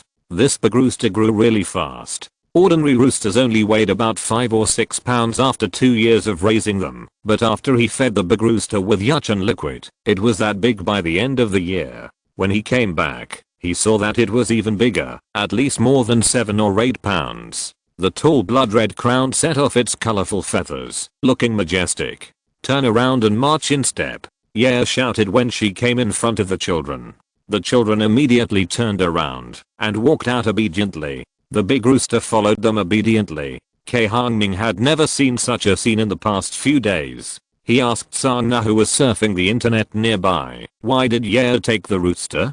"To take a bath." Sangna said excitedly. "Brother, you don't know, the big rooster is very sensible. It goes wherever the aunt tells it to go." At first, it didn't listen to Yaya, but later Yaya often brought food to it and gave it a bath. Now it is very good to her. Oh. Cai Hongming was curious and went out to see. When he came to the door, he turned around and saw Yaya sitting on a pink plastic chair, washing the big rooster like a little adult. The other little boys could only squat beside her and look at her enviously. "Huata, remember to take a bath every 3 days. Don't be too dirty, otherwise no girl will like you. If you are obedient, I will go to catch bugs for you to eat. Fatty uncle has a lot of big and fat bugs that are delicious." Seeing her talking to the big rooster while washing, Cai Hongming wanted to laugh. After giving the rooster a bath, Yaya took out a hairdryer from home to dry the wet feathers on the rooster. Needless to say, the rooster looked much prettier after being washed like this. After drying the feathers on the rooster, Yaya took the rooster to Brother Zin's house, which was not far from their store. Cai Hongming thought it was fun, so he went over to watch the fun. "Yaya, you brought Uahu out to play again?" Brother Zin, who was surfing the internet in the store, asked kindly when he saw Yaya coming in. "Well, Uncle Fat, I see the fat bugs you raised are here." "That's not a bug, it's a silkworm, which can spit out beautiful colorful silk," Brother Zin said as he took out a sieve about half a meter long from a cabinet next to him. Inside, fat silkworms were eating mulberry leaves with relish, making a rustling sound. "Uncle Fat, these bugs seem to have grown up again." Yaya squatted on the ground and looked at the fat silkworms and said. The rooster behind her saw so many fat silkworms in the sieve and his eyes widened. Brother Zin smacked his lips. He had given up on changing the name of Yaya. After all, this thing was indeed a bug. He was playing a game. He looked at Yaya for a while, then ignored her and continued to play his game. Yaya glanced at him furtively, quickly grabbed a few of the fattest silkworms from the sieve and put them in her pocket, then said to Brother Zin, "Fat uncle, I'm leaving," and ran out. Brother Zin was playing the game enthusiastically, so he responded and put the silkworms there first. After playing for a while, when he stopped to collect the silkworms in the sieve, he found that there seemed to be fewer, but it didn't seem to be there. After all, there were many silkworms in the sieve, and it was impossible to see if a few were missing. He shook his head, confused, and collected them. Cai Hongming laughed when he saw this from outside. It was funny that Brother Zin was still raising silkworms, but according to Yaya's way of holding them, he probably wouldn't be able to keep them for long. Yaya ran to a corner with the big rooster, took out the silkworms from her pocket, and put them on the ground. "Huata, this is the fattest worm in Uncle Fat's house. If you listen, I will bring worms to you every day." The big rooster clucked in response and buried his head in eating. The plump and tender silkworms were delicious, and the big rooster ate them up in the blink of an eye. However, Yaya obviously underestimated the ambition of the big rooster. After eating a few silkworms, this guy was a little unsatisfied and turned to look in the direction of Brother Zin's house. In the next few days, the big rooster has been wandering in front of Brother Zin's house. Brother Zin saw it and took out something to feed it, but unfortunately the big rooster didn't move at all. In the afternoon, Brother Zin went out for something and forgot to close the door. The big rooster, who had been waiting outside for a long time, saw the opportunity, ran in, pushed the cabinet door open with his mouth, and happily ate the fat and big silkworms inside. Not long after Brother Zin went out, he remembered that he had not closed the door and hurried back. As soon as he entered the door, he heard a clucking sound coming from inside. When he walked over and took a look, he saw the rooster buried in the cabinet eating the silkworms he raised, making satisfied sounds while eating. "Ah, Brother Zin was almost mad, and he picked up the broom next to him and hit the rooster. The rooster, who was eating the delicious silkworms, was suddenly interrupted and flew into a rage. He shouted and flapped his wings and pounced on Brother Zin. Crack. Brother Zin didn't expect the rooster to be so fierce. He picked up the broom and threw it at it and ran away. The rooster found that he was caught stealing food, so he didn't chase him and ran away. Brother Zin waited until it left before returning. He angrily took the remaining silkworms to Cai Hongming's house to complain. "Hongming, look at what kind of chickens you raised. They ate all the silkworms I raised." Brother Zin came to the clinic and put the sieve in front of Cai Hongming. Cai Hongming was confused and didn't know what was going on, so he asked, "What's going on? What else can it be? The big rooster you raised ran to my house and ate all the silkworms I raised." Luan Feng heard the sound inside and came out just in time to hear what he said, so she asked, "Why do you raise these insects?" "Aunt, these are not insects, they are silkworms, which can spit out colorful silk, and they will be very beautiful when they are spit out into fans in the future. These are things raised by girls. Why are you, a grown man, raising these?" Brother Zin almost vomited blood when he heard this. Is there a difference between men and women when raising these things? Cai Hongming saw that his face was not right and hurriedly said, "Brother Zin, it's okay, aren't there a few left? You can keep them for breeding summer silkworms. What else should I raise to make snacks for your big rooster?" After saying that, Brother Zin turned and left.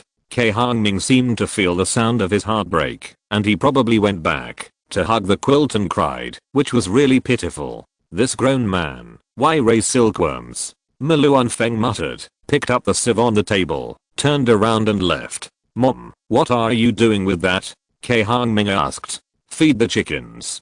Chapter 3 Little White Yak. After working for almost half a month, Cai Hongming finally finished planning the 1,000 acres of desert land, but it was already May. Last year, he had agreed with Sangna that he would go to their place to dig cordyceps sinensis, so he packed up, took some necessary things for going out, borrowed a desert truck from Tuoba Niu, and headed to Las Meadow, Sangna's home. "Zio Niu, why don't you stay at home to repair the car and go out to dig cordyceps sinensis? You don't make any money?" Cai Hongming asked Tuoba Niu while driving. When he went to his house to borrow a car, this guy insisted on following him when he heard that he was going to dig cordyceps sinensis, and he also brought his good friend Ki Dioji Sheo. There were several more people at once, which made Cai Hongming very unhappy. This was not going to dig cordyceps sinensis, it was clearly the posture of taking the children on a spring outing. "I always hear about people digging cordyceps, but I've never dug it before. I want to try it. I don't want to make money, so I'll just go for fun." Seeing him say that, Cai Hongming had nothing to say. He turned to Ki Dioji Sheo who was sitting in the back and asked, "Aji, it's okay for Zio Niu to go, but why are you going? You're so thin that even the wind can blow you away. Be careful not to run out of oxygen when climbing and fall down the mountain." "Brother Bird, it's okay. If I can't go up, I'll stay in the village. The scenery over there is nice, and I like it very much. Well, we are just two people who are just there for show." Cai Hongming simply stopped talking. It seemed that there would never be an end to the vast yellow sand. It was silent and lifeless. The car drove on the straight desert road for a few hours, then left the desert road and headed for a rural road. After driving for a while, it arrived at the foot of Las Meadow village. "You can't drive ahead." As usual, everyone got off the car and walked. Las Meadow was still the same as before, peaceful, calm, and simple. It had not changed because of their arrival, nor had it lost anything because of their departure. Sangna's father Basan knew that they were coming today, so he waited at the entrance of the village. After receiving them, they went home together. When they arrived at Sangna's house, they saw that it was filled with tsampa, cheese and other foods. A fat and tender lamb was roasted golden and crispy on the charcoal stove in the hall. Sangna's mother Jinsu Zuoma was in the kitchen with a butter bucket to make butter. Seeing the guests coming, she quickly took out a bowl to pour butter. Sangna saw it and went to help.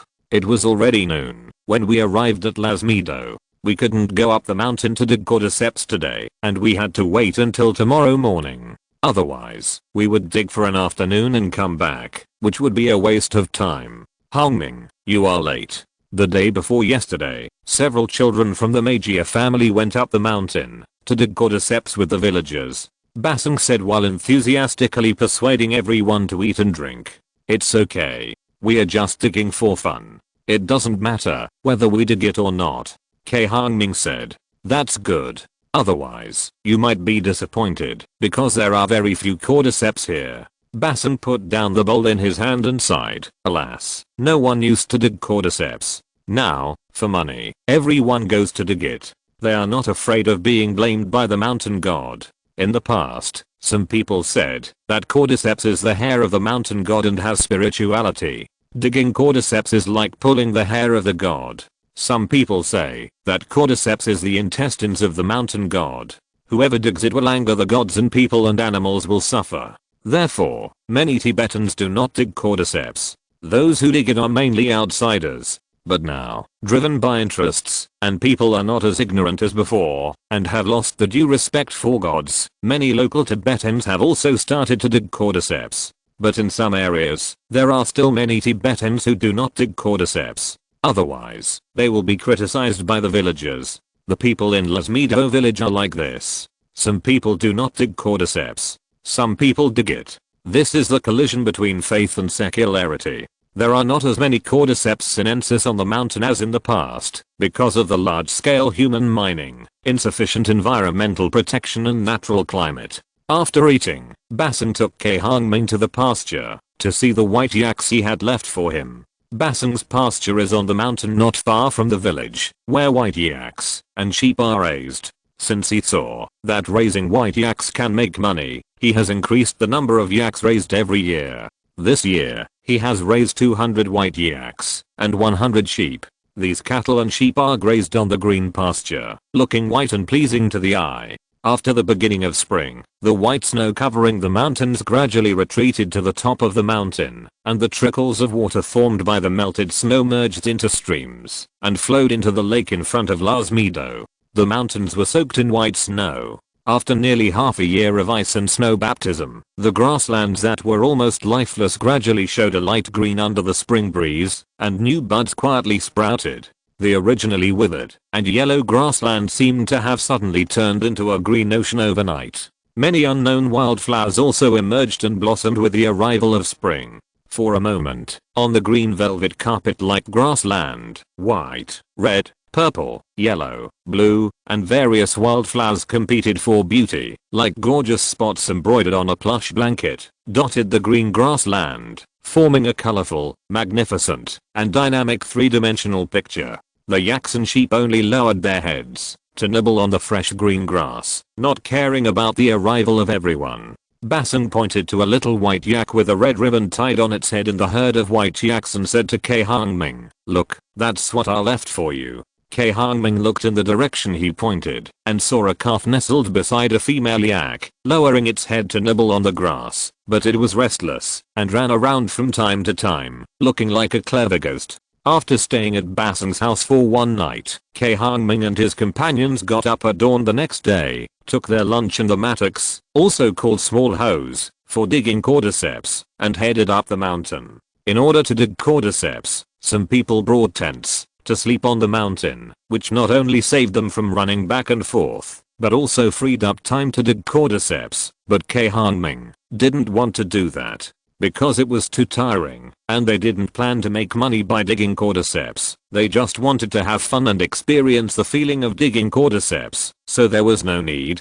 to go through so much trouble. From Lasmido up, there was a forest, and after passing the forest, you could see patches of alpine grasslands. Above the grassland was a blue sky as clear as a green lake, and white clouds of various shapes floated slowly between the clear waters, far or near. Looking far into the distance, you could see the silent snow-capped peaks in the distance, like a snow lotus, shining in the sun.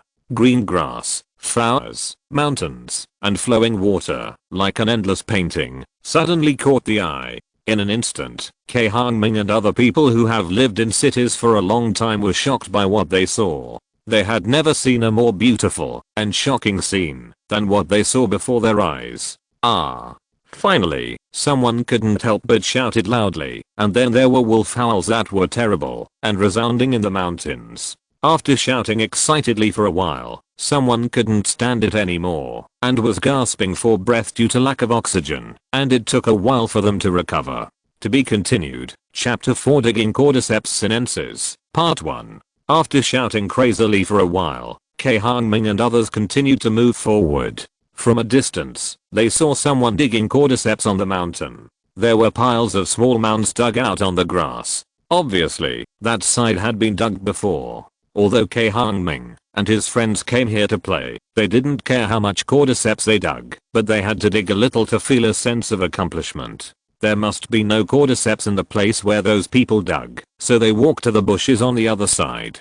Cordyceps not only grows on the grassland, but also in the bushes and under the woods. As long as the ground is soft, cordyceps may grow. Because of the different places where it grows, Cordyceps sinensis is also divided into several grades, including dam grass, wood grass and snow mountain grass, among which snow mountain grass is the most precious. The Tibetan name of Cordyceps sinensis is Yezagonbu, which literally translates into Chinese as summer grass and winter insects. In the new Materia Medica written by Wu Yiluo in the Qing dynasty, it is recorded that Cordyceps sinensis has the functions of sweet and mild to protect the lungs, benefit the kidneys and stop bleeding, and resolve phlegm and cough. In winter, it is in the soil, and its body is alive like an old silkworm, with hair and can move. In summer, the hair emerges from the ground and the body turns into grass. If it is not taken, it turns into a worm in winter. There is still a story about Cordyceps sinensis. A long time ago, a king had two sons.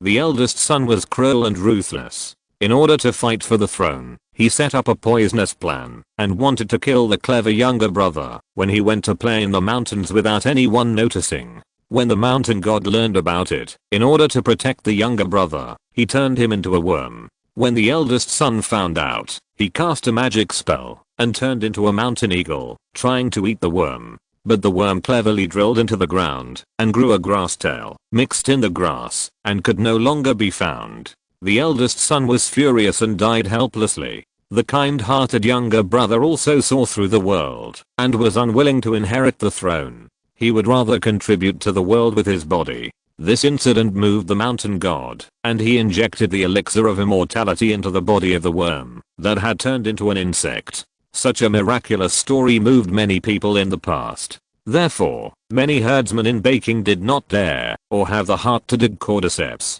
Some people who were deeply concerned would think it was Langmudo bad luck if they encountered cordyceps while walking, let alone going up the mountain to dig, and would run away quickly with loud pop pop. This story is somewhat similar to the legend in other regions that Cordyceps sinensis is the hair and intestines of the mountain god, and both advise people not to dig cordyceps. It's a pity that the world is reincarnated. Nowadays, people have long lost their awe. That's why so many good things are destroyed by human beings. Cai Hongming and others went into the bushes and carefully searched for cordyceps. There were no signs of people walking here, so theoretically they should be able to dig a lot. Unfortunately, things did not go as planned. After digging for a while, except for the sharp-eyed Sangna who dug 2 cordyceps, no one else got anything. Digging cordyceps is a very tiring job. Not only do you have to endure the pressure of high altitude, but you also have to half kneel on the ground to search carefully while digging. Even if your eyes are cramped, you may not be able to find one. No cordyceps was found. The group couldn't help but feel a little discouraged. After digging for a while, a group of rookies who had never done this kind of work were also tired, so they found a place to drink water and take a rest. Songnap, do you have cordyceps here? I haven't found any. After digging for a long time, Cai Hongsheng asked Songnap. Of course there are. As she said that, Songnap took out 2 cordyceps she dug from her pocket and showed them to him, leaving Cai Hongsheng speechless. Songnap, do you have a good way to find cordyceps quickly? Cai Hongsheng asked again. He saw that she dug 2 cordyceps in a short time, and there must be some secret, so he wanted to ask for advice. The master said that you have to be sincere. Only with a sincere heart can you dig cordyceps. Songna said seriously. Cai Hongsheng almost vomited blood after hearing this. Why should we be half-hearted when digging cordyceps? This is nonsense. The little fat scorching was drinking water while looking around. Suddenly, he saw a cordyceps growing under a bush not far away. He quickly put away the water bottle, ran over quickly, and started digging gently with the mattock. After digging for a while, the mattock seemed to have dug into the roots of the tree and couldn't dig any further. He cleared the area around the roots and directly pulled up the roots and cut them off. Only then did he realize that there was not only one cordyceps on the roots of the tree, but also several growing on the rotten lumps of the roots and the hollowed roots. He looked at it and couldn't help but shouting in ecstasy, "I finally dug up cordyceps." Cai Hongming looked at it and said that he was really lucky. He was indignant and thought that he must find a bunch of cordyceps nests to dig later. Scorching cut the tree roots open and took out all the cordyceps sinensis growing between the roots. He counted and found that there were 6 in total, 2 of which were winter worms that had not yet grown into grass, that is, zombie worms that had not grown grass or hair. Cordyceps sinensis is a combination of insects and fungi. The insects are the larvae of the cordyceps bat moth, and the fungi are the cordyceps fungi. In midsummer, the small and colorful bat moths leave thousands of eggs on the flowers and leaves. Then the eggs turn into small insects, burrow into the moist and loose soil to absorb nutrients from the plant roots and stems, and gradually grow their bodies white and fat. At this time, the spherical ascospores encounter the cordyceps bat moth larvae, and then burrow into the insect body, absorb its nutrients, and germinate hyphae. The larvae infected with the fungus gradually crawl to a place 2 to 3 centimeters above the ground, and die with their heads up, and their tails down. This is the winter worm. Although the larvae die, the fungi in their bodies continue to grow until they fill the entire insect body. In late spring and early summer of the next year, a purple-red grass will grow from the head of the insect, about 2 to 5 centimeters high, with a pineapple-shaped capsule on the top. This is the summer grass. Cordyceps is the most fully developed at this time, and the effective ingredients in the body are the highest, which is the best season for collection. And the 2 zombie insects like scorching, that have grown white hair, but have not grown into grass belong to winter insects. Although they have no medicinal value, before they grow into grass, some people still buy them, but the price is very low. After taking out the cordyceps sinensis, scorching was not finished. He took out a toothbrush from his backpack and brushed it directly on the cordyceps sinensis covered with mud. After a while, the cordyceps sinensis was brushed clean, revealing the yellow body of the insect inside. Good cordyceps sinensis has a golden surface and white inside. Whether it is burned with fire, the insect body or the grass part can emit a roast chicken aroma. The cordyceps sinensis dug by scorching belongs to the forest grass, light yellow in color, small in size, and considered a very ordinary product, but he was also very happy. After a rest, the group continued on their way. Suddenly, Cai Hongming saw that the tree where he had just rested seemed familiar, so he walked over and picked up the newly sprouted leaves on the tree and took a look. It looked a bit like wolfberry, and he couldn't help but be surprised. The tree in front of him was at least as big as an armful. How many years did it take to grow? You know, wolfberry trees are difficult to grow and grow very slowly. A few hundred years of wolfberry is only as thick as a thigh. It is unheard of that it is as big as an armful. Cai Hongming was not sure, so he asked others to come and see. Scorching has an uncle who specializes in growing wolfberries. Every year when wolfberries are ripe, their whole family will go to help his uncle pick wolfberries. Every time his chubby body would lose several pounds because of the exhaustion of picking wolfberries, so he has a deep memory of wolfberries. He walked over, picked a leaf, looked at it, put it in his mouth and chewed it, and then looked at the bark, and then said with certainty, "It is indeed wolfberry." It would be strange if it was wolfberry. Why is there only one wolfberry tree around? You know, wolfberries bear fruit, and the fruit falls to the ground and grows. How could there be no wolfberry trees around here?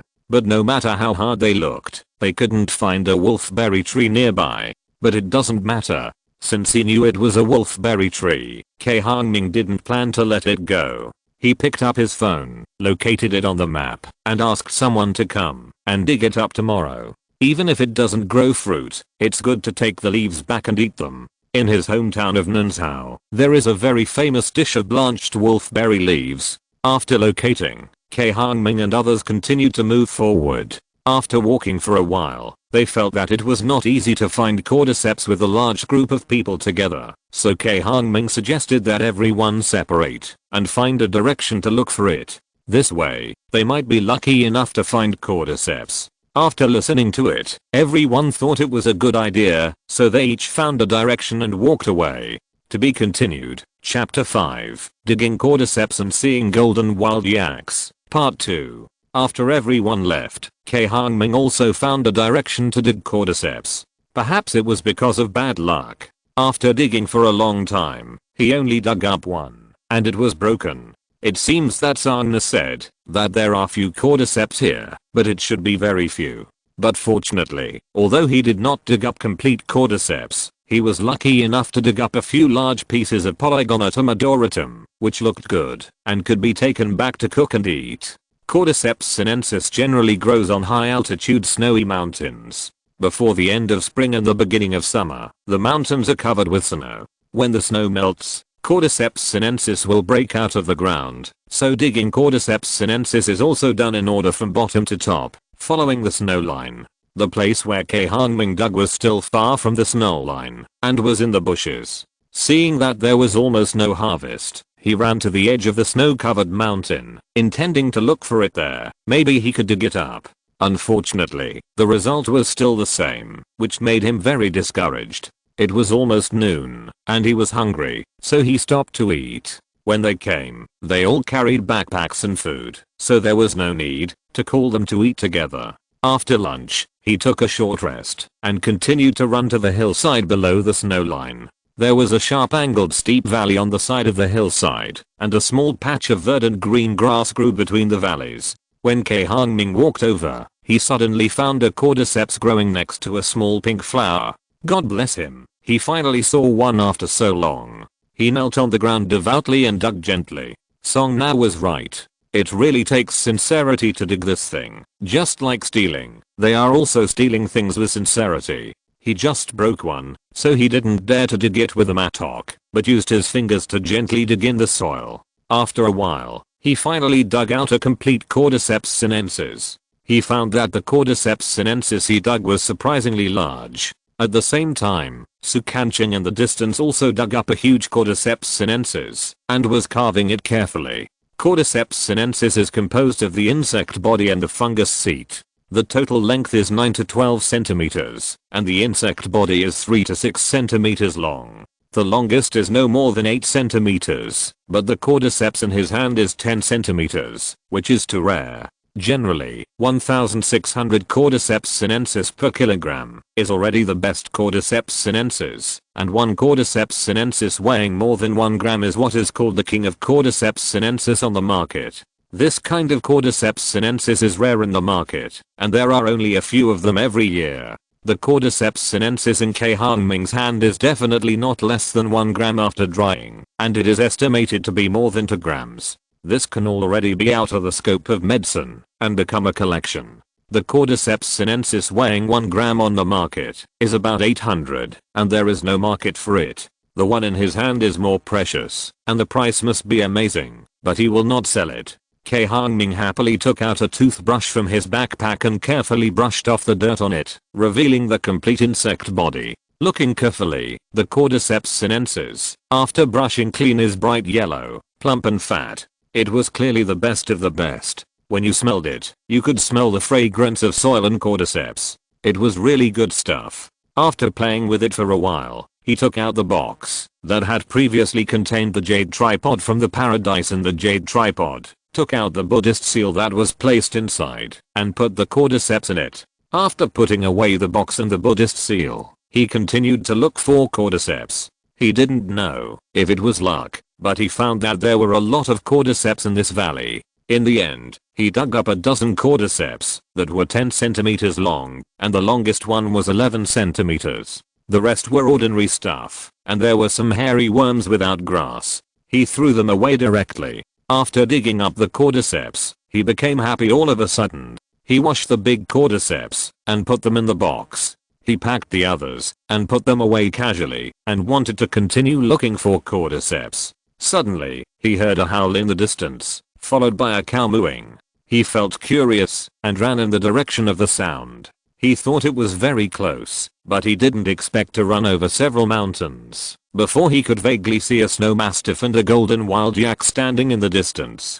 He looked at them and quickly lay down on the hillside. These two animals are very ferocious and can't be provoked. In the distance, the snow mastiff stared at the golden wild yak, and the golden wild yak was not to be outdone, staring at the Tibetan mastiff with its huge bull eyes. The snow mastiff has always been known for its mighty and fierceness, and the golden wild yak is not a weakling either, especially this kind of lonely cow that lives alone outside the herd. It understands the law of the jungle in nature, is very wild, and has extraordinary aggressiveness. If it gets angry, it can directly knock over a jeep.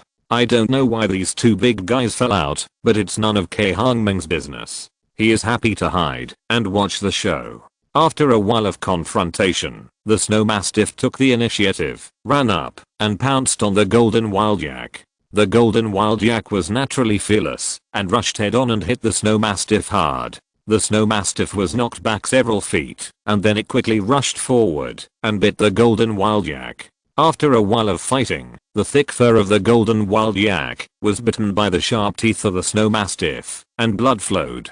The snow mastiff also had scars on its body, and blood flowed on its snow white hair, bringing a hint of cold red. I don't know if it's old or not strong enough. After fighting for a while, the snow mastiff was obviously not strong enough, and retreated to the side to catch its breath and rest. But it was obvious that the golden wild yak would not let it go. Just when it retreated to the side, it suddenly attacked and rushed towards it with its head down.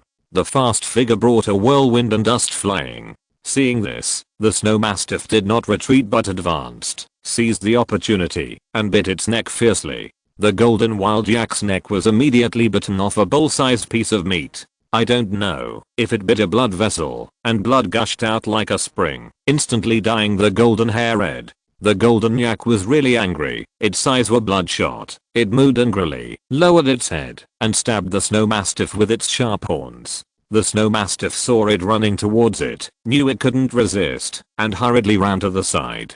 But for some reason, at this moment, its feet suddenly softened, and when it stood up again, it had lost the chance to dodge. The sharp horns of the golden yak had already stabbed in front of it. It was too late to dodge, so it simply pounced on the golden yak frantically. The moment the golden yak pounced, the sharp horns of the golden yak suddenly pushed up, pierced into the snow mastiff's chest, and then pushed it back with force. Bang! The snow mastiff was hit hard on the ground, and didn't get up for a long time. After a while, it seemed to have recovered some strength. It struggled to get up, but suddenly stumbled and fell forward, and never got up again. The golden yak was also bitten by the snow mastiff, and was in a miserable state. Seeing that it stopped moving, he turned around and wanted to leave, but his feet suddenly softened, and he fell to the ground. Just now, it was bitten by the snow mastiff and blood was gushing out. Now that it has exhausted its strength and lost too much blood, how can it walk?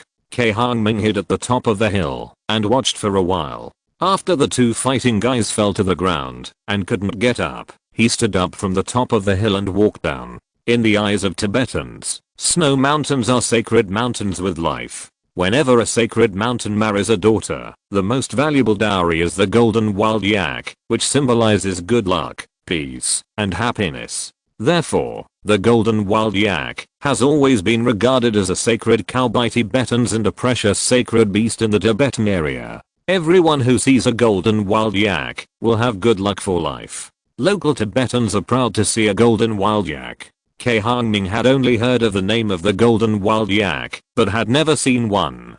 Today, he was lucky. Not only could he see it, but he might even be able to eat the golden wild yak meat. Perhaps not only the golden wild yak meat, but also the Tibetan mastiff meat. I had only seen the majestic side of the Tibetan mastiff, but I never thought that it would become a dish one day. Now a purebred Tibetan mastiff costs at least 1 million. Is it a bit too extravagant to eat it? Cai Hongming thought to himself, but his feet were not slow. After a while, he came to the golden wild yak and the snow mastiff. The golden wild yak was still alive, panting heavily, with its eyes wide open.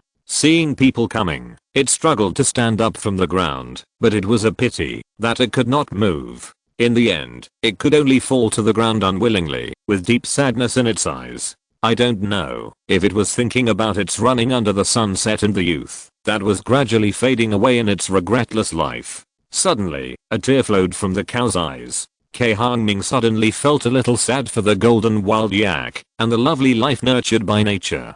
He suddenly had the urge to save the golden wild yak. To be continued, Chapter 6, Black and White. Since he was going to save the golden yak, Cai Hongming started to get busy. He took out the alcohol that he had placed in the jade tripod earlier, treated the wound on the golden yak's neck, and then applied the hemostatic and muscle building plaster he brought with him. The bleeding stopped immediately, but the golden yak did not recover its strength due to excessive blood loss. As time passed, the pupils of its eyes gradually dispersed, and it looked like it was going to see its ancestor.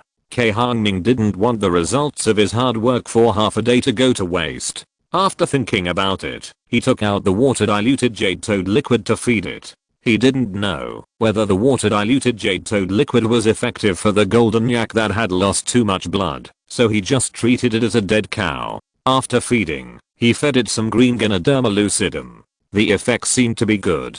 The spirit of the golden yak improved significantly, and its big cow eyes gradually brightened. After saving the golden yak, Cai Hongming turned his head to look at the snow mastiff next to him. This thing is so big, it should have a lot of meat. He had never eaten Tibetan mastiff meat, and didn't know what it tasted like. Was it different from ordinary dog meat? However, these questions should have answers tomorrow night. He read the novel, Top Point, and was about to take the snow mastiff into the paradise in the jade tripod. Suddenly, he saw the snow mastiff's belly move. He thought he saw it wrong, rubbed his eyes and looked carefully. Yes, the belly did move again. He was curious, and reached out to touch it. Suddenly, he found that something seemed to be moving in the snow mastiff's belly. Looking down, he found that the snow mastiff was female. In his opinion, the Tibetan mastiff should be a very ferocious animal. Even if it can't beat the golden wild yak, it should not be injured.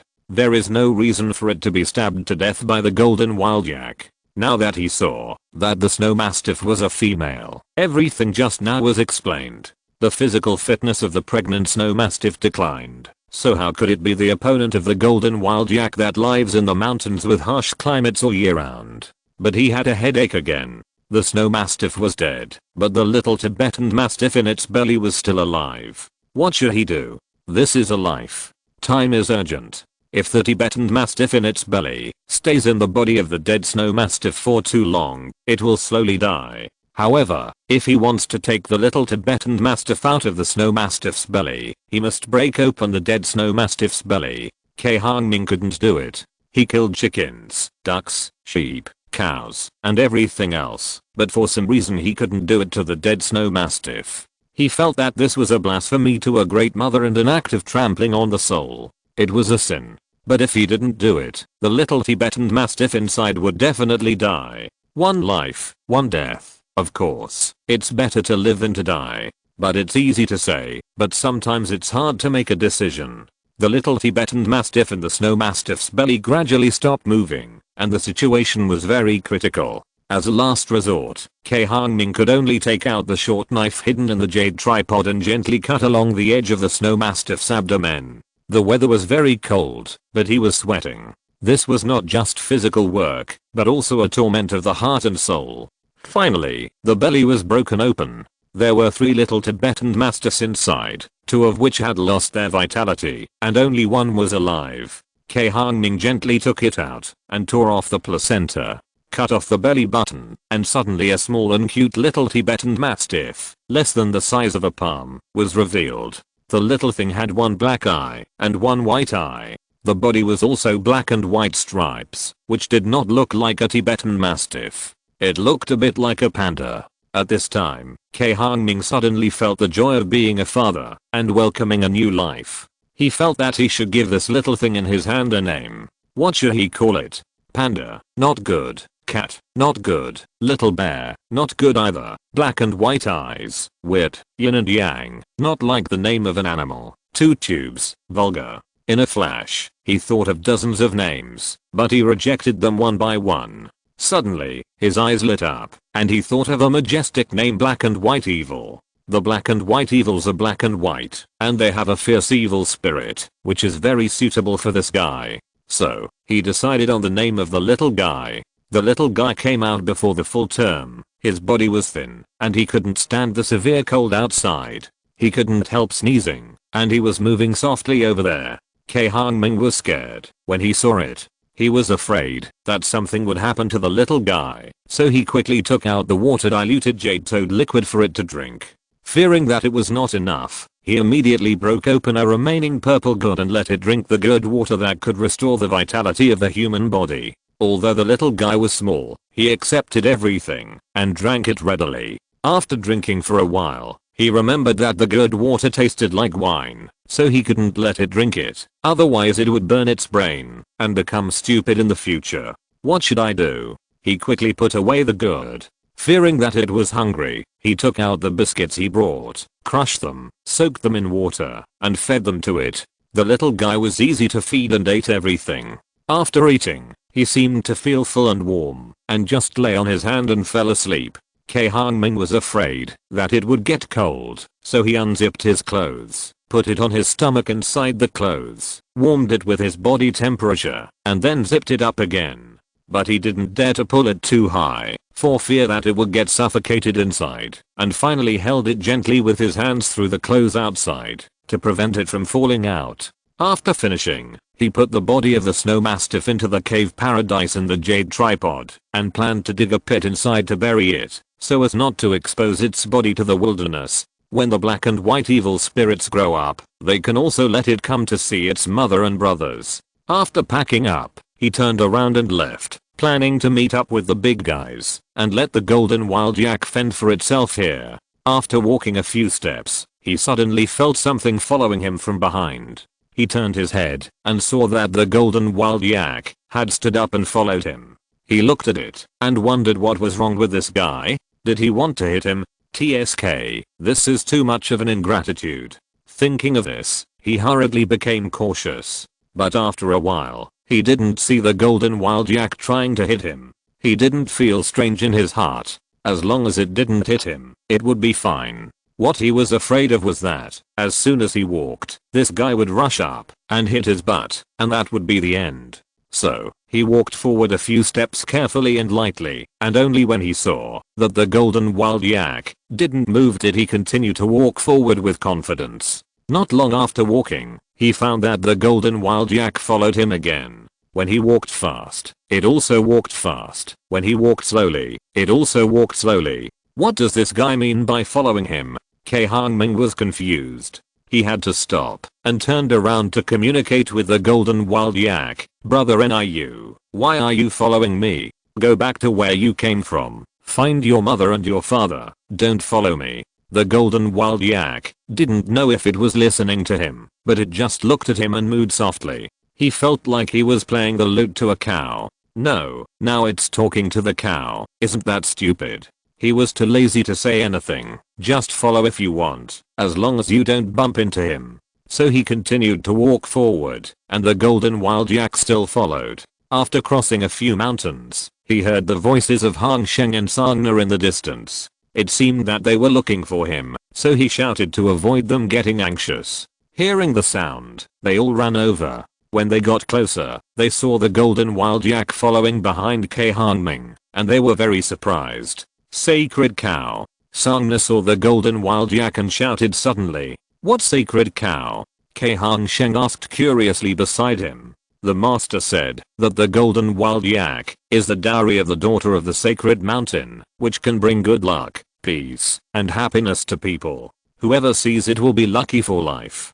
Cai Hongsheng didn't know what was going on until he heard it, which showed that it was faith. In the past, there was such a thing in their family. It was said that you can't eat pythons with 8 trigrams, otherwise you will be struck to death by lightning. But now so many people eat it, and no one has been struck by lightning. So this kind of thing is all bullshit. But this is their belief. If you don't like it, it's your business, but you can't hinder them. A belief that guides people and persuades them to do good is a good thing. Belief is to make people have a heart to convert to, and not to be confused and muddled. Brother, what's going on? Cai Hongming turned to Cai Hongming and asked. Cai Hongming told him about the fight between the snow mastiff and the golden yak when he heard the sound while digging cordyceps. Everyone was fascinated by it and blamed themselves for not being there at the time and missing a good show.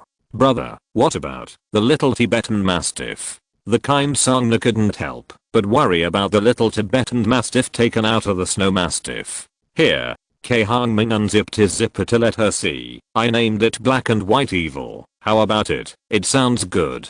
It sounds bad. Sangna pouted in disdain, but didn't say anything. The little fellow was sleeping comfortably in Cai Hongming's warm clothes. It was unknown what he was dreaming about. He kept licking his pink mouth. He looked very cute. Sangna couldn't help but reach out to touch it. Scorching, who was standing next to him, saw it and quickly pulled him back. You can't touch it, otherwise it will be difficult to keep it alive. Who said that? Without touching the little fellow, Sangna immediately glared at Scorching angrily like a hedgehog.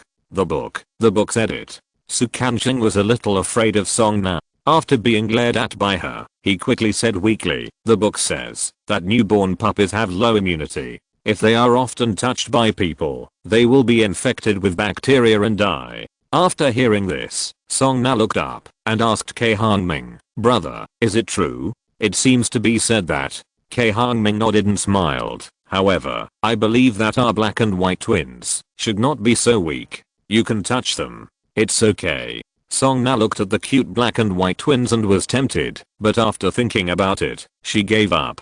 After all, she was still afraid that the bacteria she carried on her body would infect it. Let's wait until it grows up, Sangna said, and glared at Scorching fiercely. Scorching was so innocent that he almost cried. Was it wrong for him to remind him? P.S. One chapter first, and another chapter later. Read it tomorrow. From now on, I will write 2 chapters every day, but the time is not fixed. You can read it the next day without waiting. To be continued. If you're listening to this novel on a channel other than Fanfic World, it means they downloaded and uploaded it without effort. We cordially invite you to visit our channel, Mundo Fanfic Novelos. There you'll find the original version of this story and you can explore many other novels of various genres. We're waiting for you to immerse yourself in a world of incredible novels. Chapter 7 Cow Herd. It was already late, and they still had to walk a mountain road to go back. Cai Hongming asked to Obereniu, Ki Dioji Sheo and others, and after hearing that they had each made some gains, he decided to go back, otherwise it would be too late to go back, and the mountain road would be difficult to walk. The sky was still as blue as when they came, but the white clouds had disappeared, leaving only a blue sky, like an endless ocean, which was intoxicating to watch. On the way back, everyone in the group talked about their gains, and Scorching even took out the huge cordyceps he had dug to show off. Cai Hongming saw it and laughed. What kind of cordyceps is this? It's clearly a piece of tree root. But this tree root looks very much like cordyceps, and if you don't look closely, you really can't recognize it. The golden wild yak still followed him, as if it had recognized him. I don't know if it was because he saved it, so it was determined to rely on him. Because of excessive blood loss, the golden wild yak has not yet recovered its physical strength and walks slowly, just enough to keep up with Cai Hongming and others.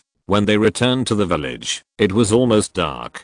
A ray of the sun was above their heads, and the red firelight illuminated the sky. At this time, the old people in Lasmito village were talking in groups of 3 or 2 under the old tree in the village. When they saw them coming down, they smiled cordially. Suddenly, someone saw the golden wild yak following them, and suddenly cried loudly. Hearing the cry, the villagers ran over to see. Sangna was right. The golden yak was a dowry of the sacred mountain, and could bring good luck, peace, and happiness to people. The people in Lasmito village also thought so.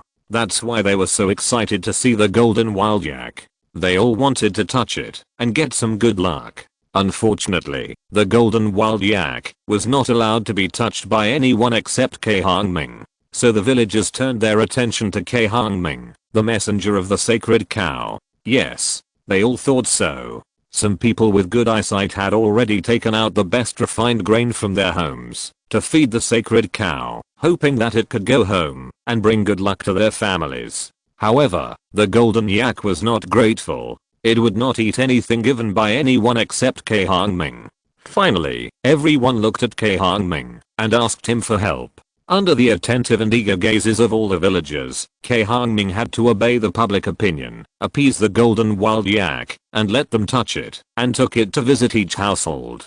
But this was not the end. The villagers felt that the longer the sacred cow stayed at home, the more blessings they would have, and the safer their family would be, so they very attentively and eagerly asked him to stay. Since they were so polite, Cai Hongming couldn't just turn around and leave. He kept trying to stay, and in the end, he only visited 7 or 8 households in one day.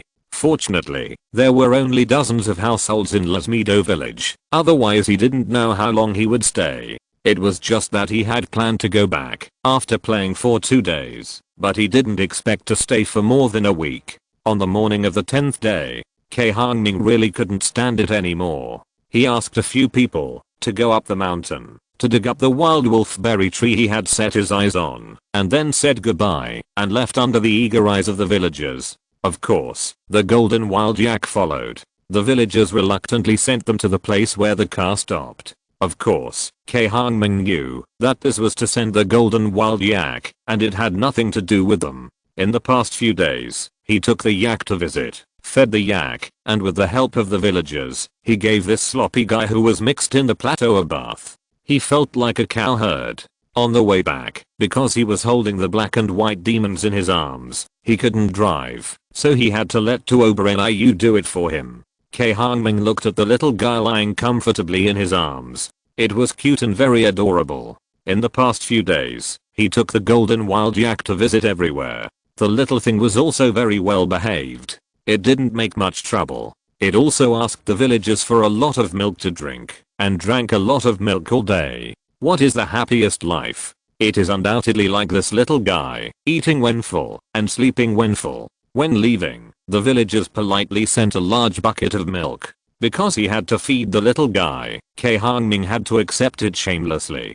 Songnap, who was standing next to him, looked at the cute little guy with stars in her eyes, but she didn't dare to touch him for fear of bacteria on her hands. The car was loaded with a lot of things, including a wild wolfberry tree as big as an arm, a golden wild yak, a small white yak, a large bucket of milk, and various things that the villagers of Lasmido offered to the sacred cow. So Cai Hongming did not go back to Ginong directly, but asked Tuobereniu to drive the car to Kilian village, intending to deal with the golden wild yak, the small white yak, and the wild wolfberry tree in the car before going back. The car was driving on the desert road, and the endless yellow sand on both sides seemed to have no end. The occasional whirlwind, mixed with fine sand, flew past, leaving a series of wave-like undulating lines. Arriving at Kilian village, Cai Hongming led everyone to carry wild wolfberry trees to their own yard and plant them. They also got the golden wild yak and the little white yak off the car and settled them.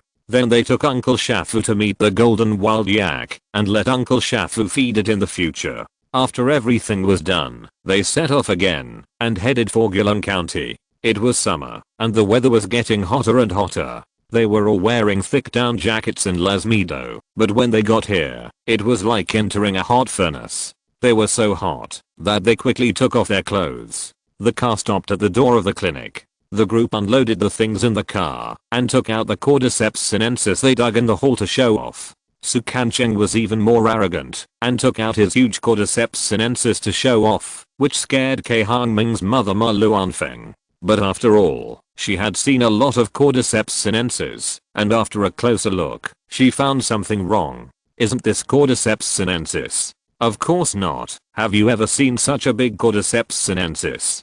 Cai Shianfu said contemptuously. His words ignited Ma Luanfeng's anger. I haven't seen it, but you have. The cordyceps I have seen is more than the salt you have eaten. You sit here with your legs crossed and make tea with the eldest and second masters all day long, and you don't know how to help with housework. It makes my waist and arms ache all day long, and you are still talking nonsense here. If I hadn't taken care of you and your son at home, you would have been out in the cold. What the hell is this? We were talking about cordyceps sinensis. But why did it involve housework again? Cai Fu really couldn't understand it, so he simply kept silent to prevent her from taking advantage of the situation. Tuoba Niu and the others thought it was funny and laughed, but they only dared to laugh secretly in their stomachs, and didn't dare to laugh out loud. In fact, they didn't dig a lot of cordyceps sinensis, only about 20 or 30. Cai Hongming dug it along the snow mountain grassland, so the quality is the best.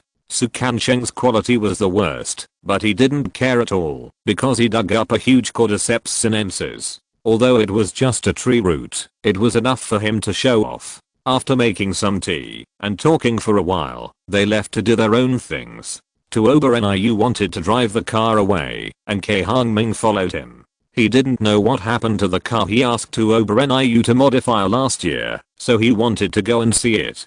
Cai Hongsheng also wanted to go and see it, so they left together. PS. This is to make up for yesterday, and there are 2 more chapters today. To be continued, Chapter 8 Road Tanks and White Bugs. Tuoba Niu's car repair business is very good, and the workers are busy all the time. This is mainly due to the fact that the price of car repair here is cheap, and he will not overcharge customers. And he also helps people modify cars, whether it is a motorcycle or a car. He also sells some cars that he has modified himself and provides lifetime free warranty service. As long as the car breaks down due to its own reasons and not due to damage due to too much time or other reasons, it will be guaranteed. So the business has always been very prosperous. When Cai Hongming came to the repair shop, he found that there was an automatic car wash here. It seems that this guy's business is getting better and better. Tuoba Niu parked the truck and took Cai Hongming and Cai Hongsheng to the car room, only to see a car covered with canvas parked inside. He walked over and pulled the canvas down. Cai Hongming couldn't believe his eyes and asked hesitantly, Is this the car you wanted to help me modify last time? Of course, this is the most outstanding work of my life. It took me a lot of energy and cost a lot more. Now it's more than 150,000. Cai Hongming didn't care about this little money at all and didn't answer Tuoba Niu's words and walked towards the car. I saw that the 4-wheel drags of armor that looked like a crocodile head that Tuoba Niu smuggled from Russia before, under his godly hands, has become a car comparable to his favorite road tank Knight 15th. Of course, the shell is rough, and the things inside are not so delicate, but the appearance is exactly the same, especially the wheels, which are really big. Look at these steel plates. I asked the steel mill to roll them directly. Almost everything inside and outside has been changed. Look at the seats, which are made of leather. One costs 20,000, which is expensive. Tuoba Niu said, and pulled Cai Hongming to the back to see. He knew that he would use the car to carry things, so he left a very large space, but he also installed foldable seats on both sides, which could be folded up and placed beside when not in use. Then he pulled down the canvas on top. This prevented the dirt on the livestock from touching the chairs. It was a very user-friendly design. Cai Hongming liked it very much. He liked this kind of wild and tough car. I installed Leodao's latest intelligent navigation product in it. It can be located by satellite. If you find an unmarked road, you can also update the route in time. I will never let you get lost in the desert. But this is not made by me, so you can't owe money. Cai Hongming was really satisfied with this car. He asked him how much it cost, and he directly transferred the money to his account, and then drove away. He drove the car excitedly on the road. Everyone who saw it turned around and looked at this mighty big guy. Cai Hongsheng was surprised when he saw the car, and his heart was filled with passion. There are very few boys who don't like this kind of car. The rough lines, wild draw and galloping speed all show its charm, but it consumes a lot of fuel. A tank of fuel takes nearly 200 liters, and thousands of yuan are gone in a blink of an eye. It is also very fuel consuming more than 50 liters for 100 kilometers. Brother, can this car be registered? No, right? Hearing that it can't be registered, Cai Hongsheng lost interest in this car. If it can't be registered, it means that it can't be driven on mountain roads. Why buy a car if it can't be driven on the road? Wouldn't that be a fool? Cai Hongming didn't know that he had become a fool in his brother's eyes. He drove the car excitedly, touched every part of the car, tried it once, and then drove back happily. At this time, he remembered something. This car is so big, it must not fit in his yard. What should I do? It seems that I have to find a place to park in the town, and it can't be close to the county. It's better to be outside. Renting a house is not a long-term solution. It's better to buy a piece of land and build a house by myself. Anyway, his own house is old, and he and his wife can't live there in the future. Although he could demolish the clinic's house and rebuild it, he didn't want to do that. Because he had lived in that house for a long time, and had feelings for it, and his parents would not agree. He called his parents and they agreed to let him build a house. After all, it was not a problem for the couple to live in the old house here after marriage. He called Chihuahua and she agreed, but said that there was no need to buy land, because his father gave her the house in Gillam as a dowry. Cai Hongming had seen her house. There was a small courtyard in front, a 2-story building in the back, and a large piece of land in the back. Most of the older houses in the county were of this layout. It would be nice to build a house in her house. At least it was large and didn't cost money. But if he wanted to build a house, he had to wait until she returned from her studies in 2 months. It seemed that he had to rent a house to park the car first. He drove for a while and then drove the car back to Tuobereniu's place. Now there was no place to put it, so he had to put it here first. He told him to help find a small excavator. A second-hand one would do. His desert was very large, and he would definitely need an excavator and pusher. It was not cost-effective to ask someone to come and to go buy a new one, so he would buy a second-hand one and use it himself. However, other agricultural machinery had to be new. After all, they were to be used for a long time. When he returned home, the barbecue stall was already open, and Cai Hongming hurried over to help. The weather was getting warmer, and people who had been staying at home for a whole winter could finally come out to breathe. The barbecue stall just happened to be open for business, and the business was so good that Song Na, Sukansheng and Cai Hongming could only just finish the work together. Cai Hongming returned home and took out the box from the paradise and the jade tripod, wanting to see the huge cordyceps sinensis inside. When he opened the box and saw everything in front of him, his joyful expression could not help but stagnate. Originally, there were more than a dozen cordyceps sinensis with a body of 10 centimeters, and one cordyceps sinensis with a body of about 11 centimeters in the box, but now all of them were gone, leaving only a fat white worm lying in the box and sleeping soundly. This white worm looked like a silkworm, but its head was bigger, and it looked like a child with a worm body on top. What on earth is this thing? Where is his cordyceps? Cai Hongming picked up the plump white worm and looked at it carefully. The plump white worm was startled by its movement, opened its eyes, and looked at him stupidly. The white worm has big eyes and looks honest and cute. But being honest and cute is useless. What Cai Hongming wants to know most is where did all the cordyceps in its box go? Suddenly, he found that there seemed to be some debris around the mouth of the white worm. Looking carefully, wasn't that cordyceps? Could it be that all the cordyceps were eaten by the worm? He wanted to pinch the worm to death. Those were all the things he had dug out with great effort, but he didn't expect that they were all ruined by this thing. However, seeing its innocent and honest appearance, Cai Hongming couldn't bring himself to do it. After thinking about it, he put it on the boulder in the paradise and let it fend for itself.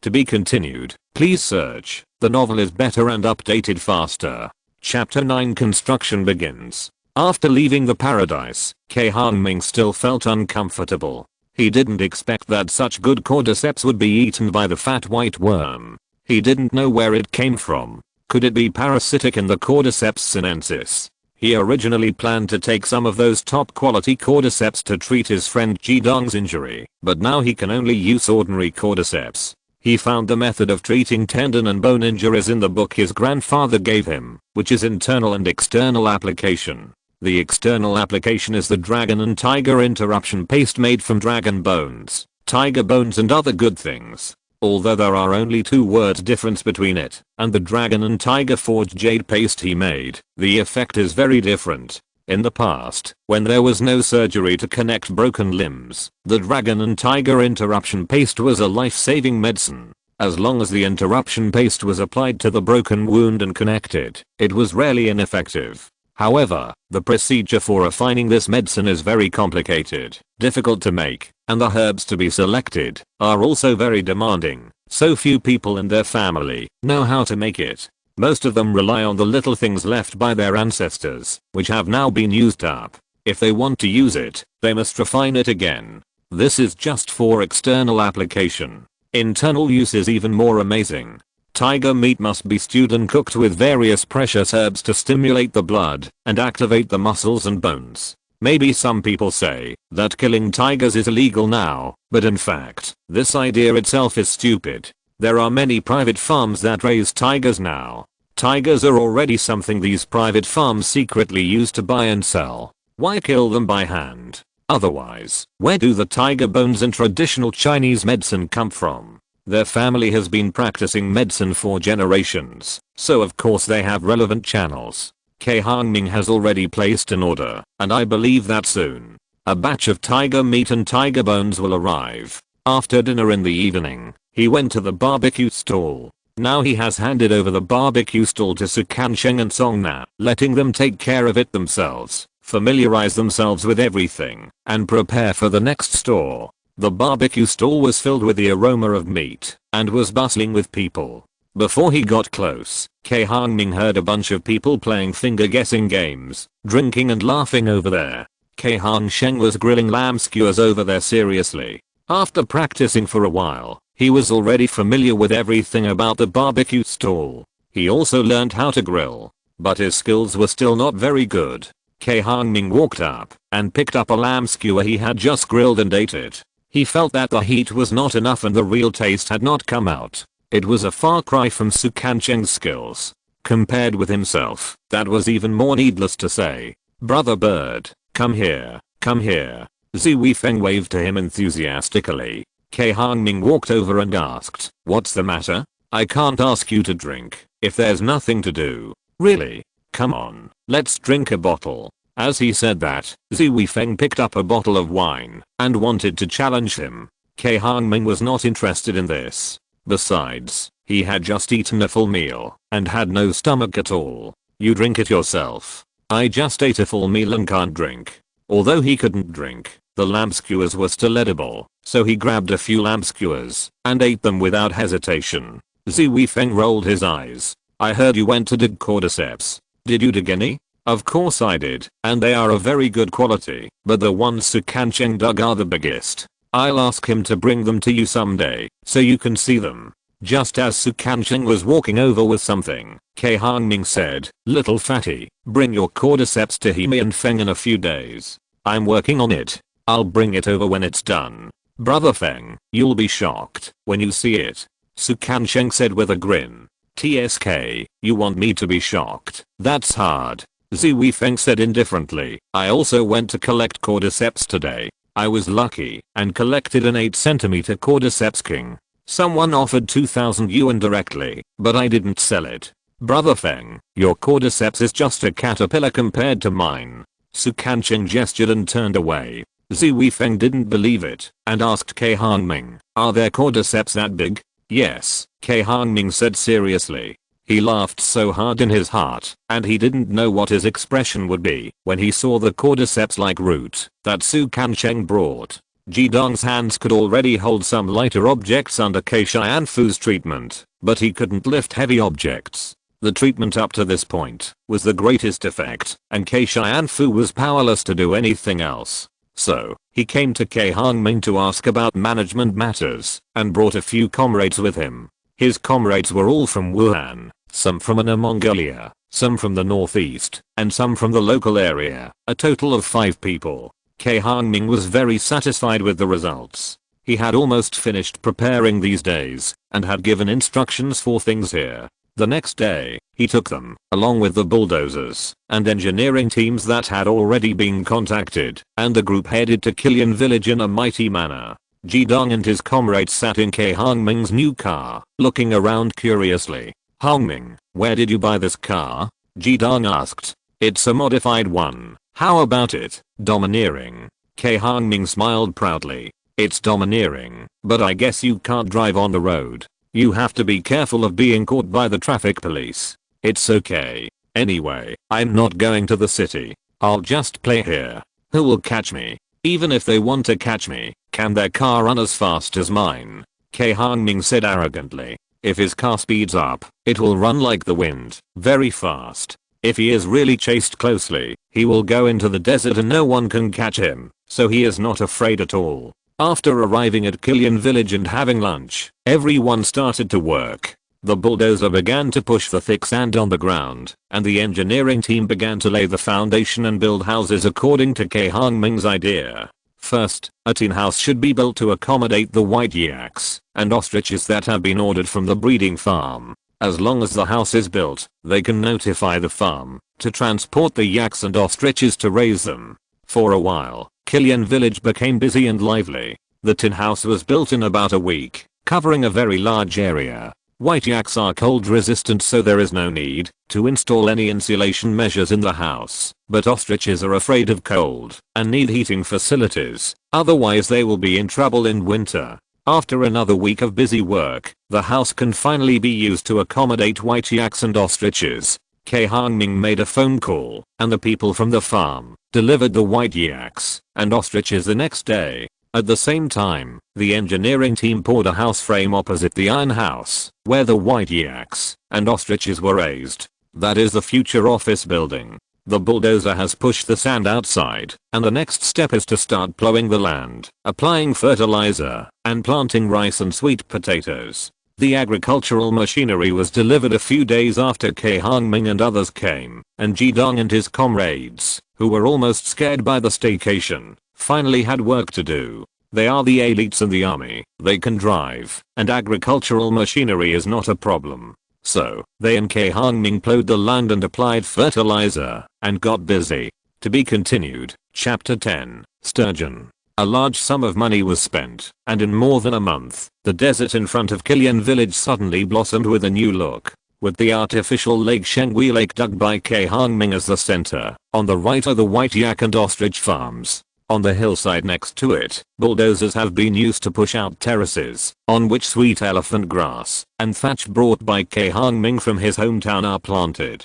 Sweet elephant grass is a very good high protein and high yield forage grass, generally 2 to 4 meters, up to 5 meters, but it is not cold resistant and cannot grow at 5 degrees. However, Cai Hongming doesn't care about these. In winter, he uses other feeds, and at most he can cover it with a greenhouse. On the left is an office building, but it has not been completed yet. It has just poured the concrete frame. In front of the building is a vegetable field, where the seeds just sown have just sprouted. Behind the vegetable field is a large sweet potato field, where the sweet potato vines just planted have come alive, and look fresh and green. Beyond the sweet potato field is the rice field. These rice seeds are hybrid rice that Cai Hongming asked someone to buy. It is said that the yield per mu reaches more than 1,000 kilograms, but I don't know whether it is true or not. The hillside next to it was also built with bulldozers to form terraces, planted with sweet elephant grass and thatch.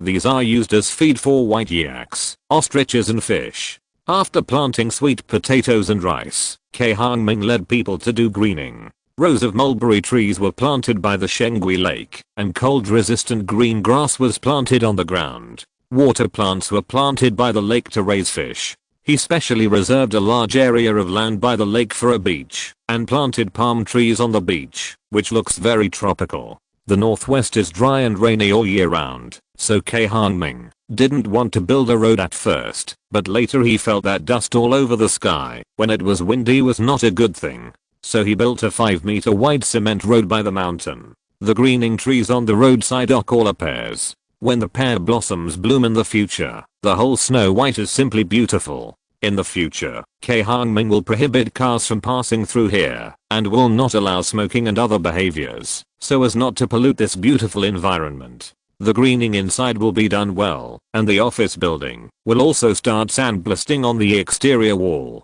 It is estimated that it will be completed soon. After completion, the houses in Killian village will be built. Originally, the houses of Cai Hongming and Bagong and others were covered with bright tiles, but now it is not allowed. All the sandblasting must be removed. Let the whole village look like a hazy desert style. It is worth mentioning that Cai Hongming bought all the land in Kilian village, but Bagan and others' houses were not moved. He plans to make this area a residential area and build desert-style houses. In the future, it can be used for staff to live. It can also prepare for the construction of a tourist resort in the future.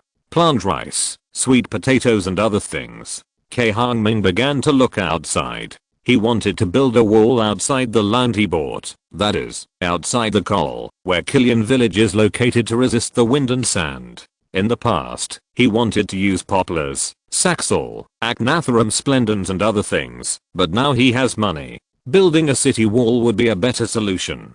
Building a city wall takes a long time, and the construction team that built the house was too busy. He called another construction team to build this high wall to resist the wind and sand. Under his call and the charm of money, the new construction team poured a foundation in the place designated by Cai Hongming in 2 weeks. Both sides of the city wall are wide and thick cement walls, and the middle is filled with soil and compacted after being filled with water. The city wall built in this way is not only economical but also durable. Standing at the gate of the city wall, Cai Hongming imagined standing on it after the city gate was completed and overlooking the vast desert. He couldn't help but feel excited. At this time, the mobile phone rang, and the convoy delivering fish fry arrived. There are no fish in Shengui Lake now. Cai Hongming planned to release them last year, but he was afraid that he couldn't keep them alive when winter came. He contacted the fish fry farm early this year, but unfortunately the fish fry farm didn't have the fish fry he wanted, and said he had to wait.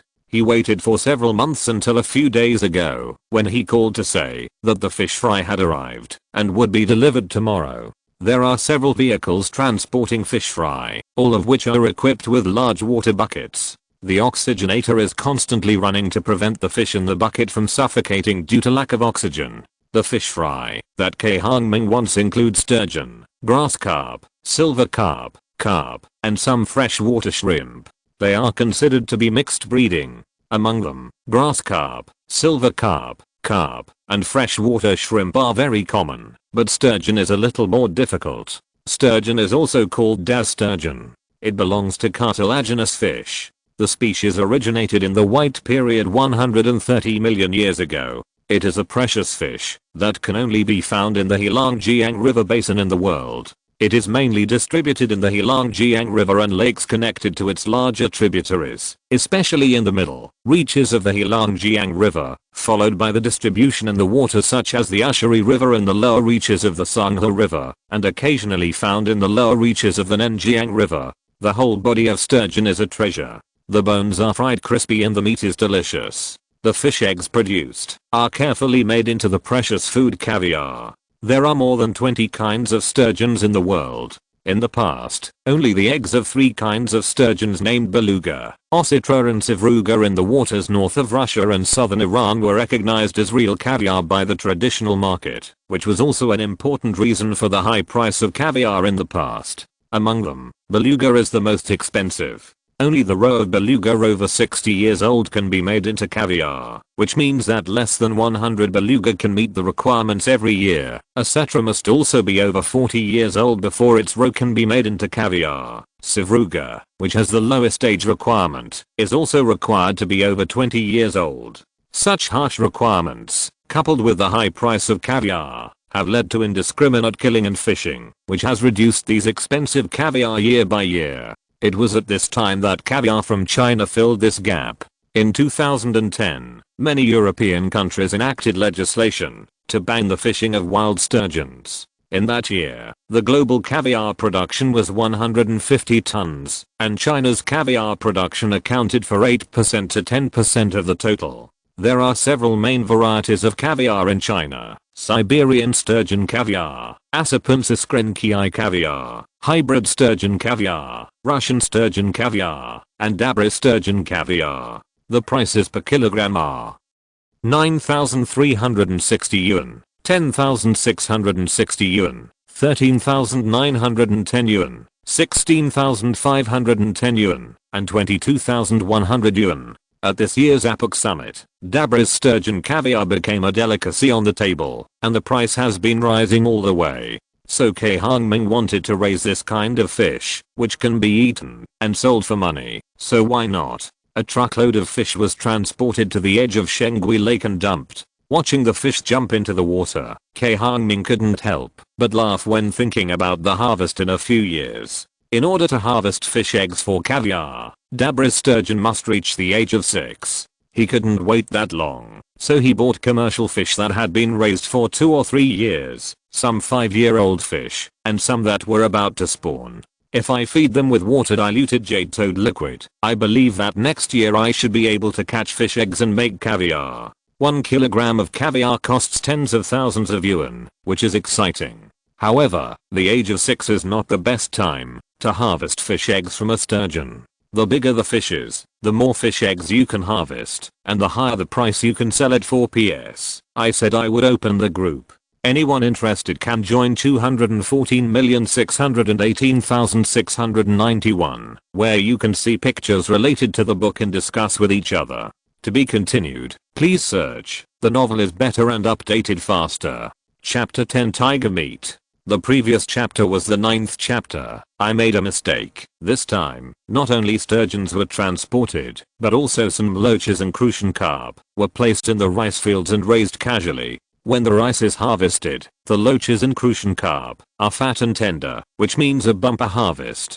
At noon, Cai Hongming invited the staff of the fish fry farm who had worked hard to deliver the fry to have a meal before sending them away. Walking by the Shengui Lake, looking at the desert farm that was gradually getting on track, he smiled with relief, but he was still a little greedy and wanted to raise some more goats and desert chickens. White yaks and ostriches are livestock that take a long time to breed, while goats and desert chickens are much faster to raise. However, his 1,000 acres of farm has been planned out, so he can't raise too many things and can only expand outward. But now most of the feed for livestock breeding is bought, and only a small part of the green feed is the grass growing on the sand slope, which is far from enough. It is impossible to raise goats and desert chickens. So, he came up with an idea to reclaim land in the desert outside his 1,000 acre land, plant a few crops of corn and sweet potatoes first, and then talk about other things. No one cares about reclaiming land in the desert.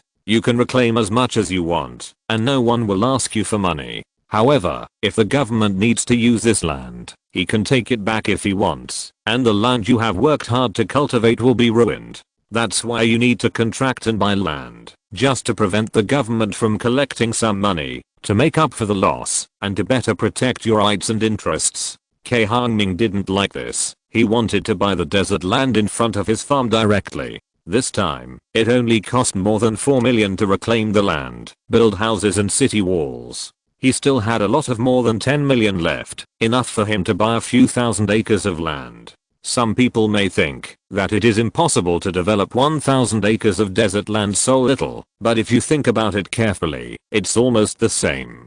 Basically, only building houses, building walls, and repairing cement roads are constructed by the engineering team. Other plantings of rice, sweet potatoes, and trees are done by Cai Hongming and others themselves, and they don't spend much money at all. The money for white yak seedlings, ostrich seedlings, fish seedlings, tree seedlings, and rice seeds is not worth mentioning at all. Besides, the office building is still under construction, and the money for building the building is relatively small. The decoration will be the big expense. The construction of the city wall only consumes cement in the first 2 places and the city gate. It doesn't cost much to fill the other places with soil, so more than 4 million is enough. But he thought about it and gave up the idea.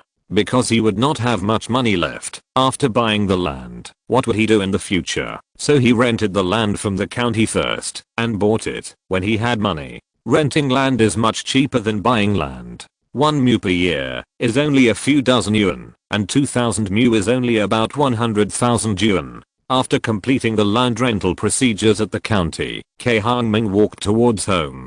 As soon as he entered the door, he saw his mother sitting in the hall, cross-legged and eating melon seeds, while his father was making tea next to him. On the medicine cabinet, Cai Hongsheng and Su Kancheng were squeezed together, looking at the computer with Song Na. He could see that his little brother had a crush on Songna, but the age difference between him and her was too big, so he was a bit like an old cow biting on young grass. Besides, Su Kancheng also liked Songna, otherwise he wouldn't be afraid of her, but he had always kept this feeling in his heart and dared not say it. He didn't know when he would say it out. He hoped that by then, the two of them would not fight for her. After saying hello to everyone, Cai Hongming walked towards the room. The little black and white Tibetan mastiff that survived from the belly of the snow mastiff has now opened its eyes. It is small, black, and white, like a panda, very cute. Since the first time it saw him, it likes to stick to him all day long and screams when it can't see him. Cai Hongming had no choice but to carry it with him all the time. When he had something to do, he would put it in the paradise in the jade tripod, and when he had nothing to do, he would let it out to play. Just after letting it out to play for a while, she heard a bang bang sound coming from the stairs, and then she heard Sangna calling outside, "Brother, did you bring Zyosha back?" The black and white double devils were indeed very cute, and their silly appearance immediately captured the heart of the young girl Sangna. She felt that the name of the black and white double devils was too bad, so she just called them Zyosha. This name was barely acceptable, but sometimes when she affectionately called the black and white double devils Zyosha, it made people get goosebumps all over their bodies.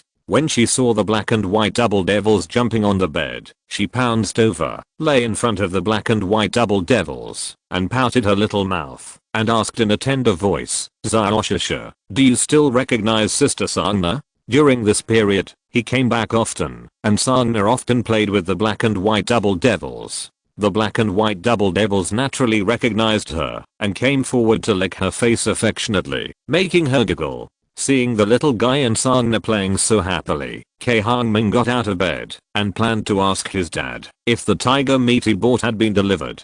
Unexpectedly, as soon as he left, the little guy immediately jumped out of bed and followed him, which made Sangna very angry, and called him a heartless little boy. When he came to the hall, Cai Hongming asked Cai Shianfu, who was making tea, "Dad, have the things I bought arrived?" "Yes, they are in the freezer of the pharmacy." Cai Hongming hurried to the room where the medicinal materials were stored. The black and white twins followed behind. No matter how Sangna called it, it didn't listen. In the end, it was so angry that it stopped playing with it and ran to the internet. When he came to the pharmacy and opened the refrigerator, he saw a skeleton and a large bag of meat in it. It looked very fresh, so he put the things into the paradise in the jade tripod.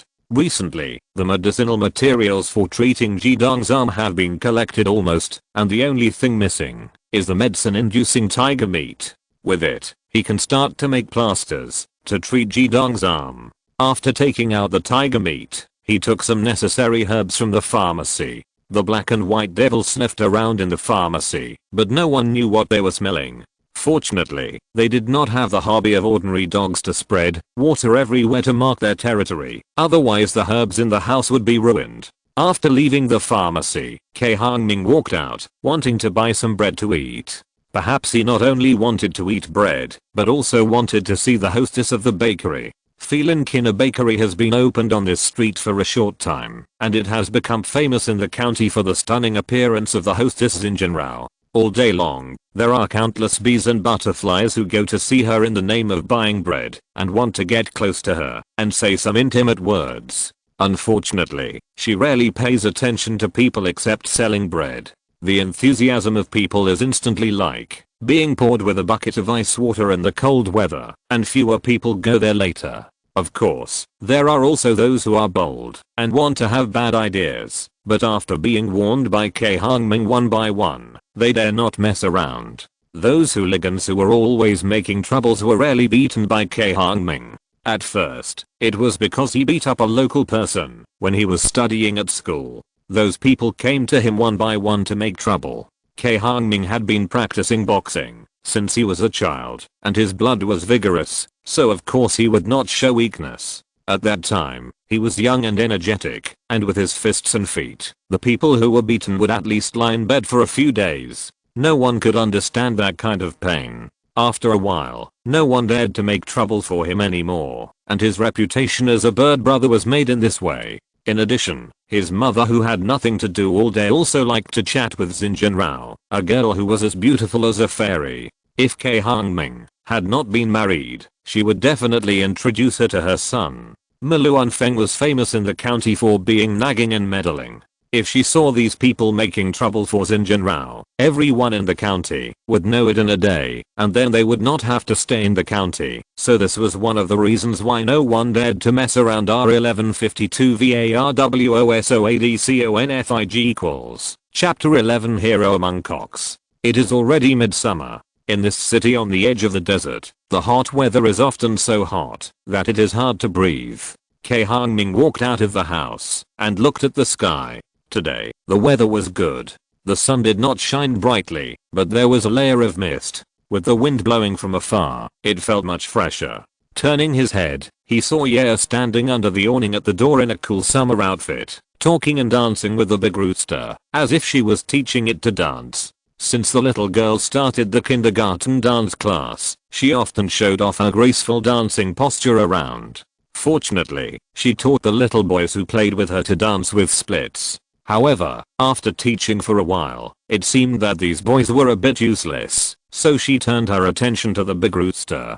Who are you? I'll teach you. You have to do this. When you turn in circles, you have to show your wings and raise your head high. That way you look good and girls will like you. Yaya explained the movements to the big rooster seriously.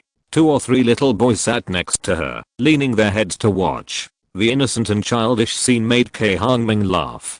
Today is Monday. There are few people on the street. In addition, the weather is hot, so there are few people on the street. Suddenly, a van rushed out from an alley at a corner in the distance, came to Yaya at high speed, opened the door suddenly, hugged Yaya in, and then drove forward quickly. Cai Hongming was dumbfounded for a moment and didn't react. But the big rooster flew up, jumped onto the car, and pecked at the glass hard. The glass slowly cracked as it pecked hard again and again. The driver was so scared that he drove left and right. He wanted to throw the big rooster off. Unexpectedly, although the big rooster flapped its wings, it couldn't throw it off, no matter how hard he tried. When the big rooster flew out, Cai Hongming also reacted, turned around and shouted, "Mom, Yaya was caught, call the police quickly." After that, he flew after the van. Luanfeng heard the strange sound and came out. When she saw Cai Hongming chasing after her and the car running in front, she remembered that she had heard about people stealing children recently. She quickly took out her cell phone and started calling. Cai Hongming was in the dark force. Although he was fast, he was no match for the speeding van, and the van was about to run away. Seeing the long bamboo placed in front of the bamboo product store next to him, he had an idea. He quickly grabbed one and ran out quickly. Then he leaned on the bamboo on the ground and leaped up with the force. In midair, he changed his body movements with the flying crane fist. He jumped towards the van and barely jumped onto the car. "Stop the car!" Cai Hongming shouted. The driver of the van saw that there was someone on it, turned the steering wheel to the left, and Cai Hongming was unstable and rolled to the side. In an emergency, he quickly grabbed the rear mirror, ran a few steps with the car, stepped on the ground, climbed onto the front of the car, and punched the front glass. The glass shattered, and the driver turned his head to avoid the glass fragments, but the glass fragments still pierced his face. In an instant, blood gushed out, and he quickly covered his face with his hands. He lost his grip on the steering wheel, and crashed into a street shop. Cai Hongming realized something, turned his head, and jumped out of the car. With a bang, the car crashed into a concrete pillar in front of a store and stalled. The van driver was knocked unconscious. Cai Hongming quickly ran forward and opened the car door. Unexpectedly, a dagger stabbed out. He quickly dodged and snatched it, grabbed the arm holding the dagger, and pulled the person inside up. He hated these human traffickers who caught children, and twisted his hand hard. The man's arm was instantly broken, and he knelt on the ground and cried miserably. After finishing off the man, Cai Hongming looked inside and saw that there were 2 children besides Yaya. A woman was sitting next to them. When she saw him, her face turned pale. "Get down!" Cai Hongming shouted coldly to the woman. The woman timidly got out of the car, but Cai Hongming didn't let her off. He touched her muscles with one hand, and the woman and the man kneeling on the ground began to wail together. After finishing off these people, Cai Hongming went to pick up Ye and the two children. He didn't expect that these children didn't cry at all. Ye was still talking to the two children, and the two children were licking lollipops and chocolates. It's no wonder that they were caught with such a silly look. After a while, the police came and took these people away. Based on this clue, they broke up an organized cross-provincial trafficking group of women and children. Not long after, the County Public Security Bureau presented Cai Hongming with a silk banner and a reward of 10,000 yuan. Cai Hongming felt that the rooster had also contributed to this, so he used the money to make a lightweight gold-plated plastic sign with the word hero written on it, and hung it on the rooster's chest, saying that he was the best among chickens, a role model among chickens, a hero among chickens, and worthy of learning from all roosters. From that day on, the rooster with the sign was full of vigor and strength every day, trying to hold the sign forward as much as possible, as if afraid that others would not know. Somehow, this incident was reported in the news, and was broadcast as a strange story on various TV news. For a time, countless media reporters came to interview the rooster, and they also dug up the old story that Cai Hongming grew the world's largest sweet potato, which made him appear in the news again. Luan Feng originally wanted to take this opportunity to collect money from the interviewers like his son, but he was blocked by him. He was scolded to death for collecting money last time, and if he collected money again this time, wouldn't he be scolded for giving birth to a son without an asshole? Forget it, it's not worth a little money, just treat it as a good deed. Unexpectedly, he didn't want money, but someone sent money to him. Several chicken farms and chicken essence companies saw that the rooster had a good image and was in the limelight, so they invited it to shoot commercials, and it became a celebrity chicken. This is probably the first chicken in China to take commercials. For a while, the rooster was very popular. Unfortunately, although it made money from the commercials, none of it went into its pocket. The food it ate was still the same as before, and it didn't change at all, because it became an advertising star. It was also ordered around and scolded by Ma Luanfeng every day. However, Ye, who was saved by it, was grateful and dressed it up beautifully every day. Now, when it is free, it likes to hang the sign with the word hero written on it, and walk around the street like a big master with a beautiful appearance, as if it is patrolling its territory. If it sees something it doesn't like, it will hold its head high and cluck a few times. If someone takes a photo of it, it will cooperate and stop, posing tall, mighty and handsome for them to take pictures. Some young and beautiful hens in the county took a fancy to it, and often followed it around, flirting with it in an attempt to win its favor. Unfortunately, the big rooster didn't even glance at it, as if he felt that ordinary chickens like them were not worthy of the tall and mighty rooster.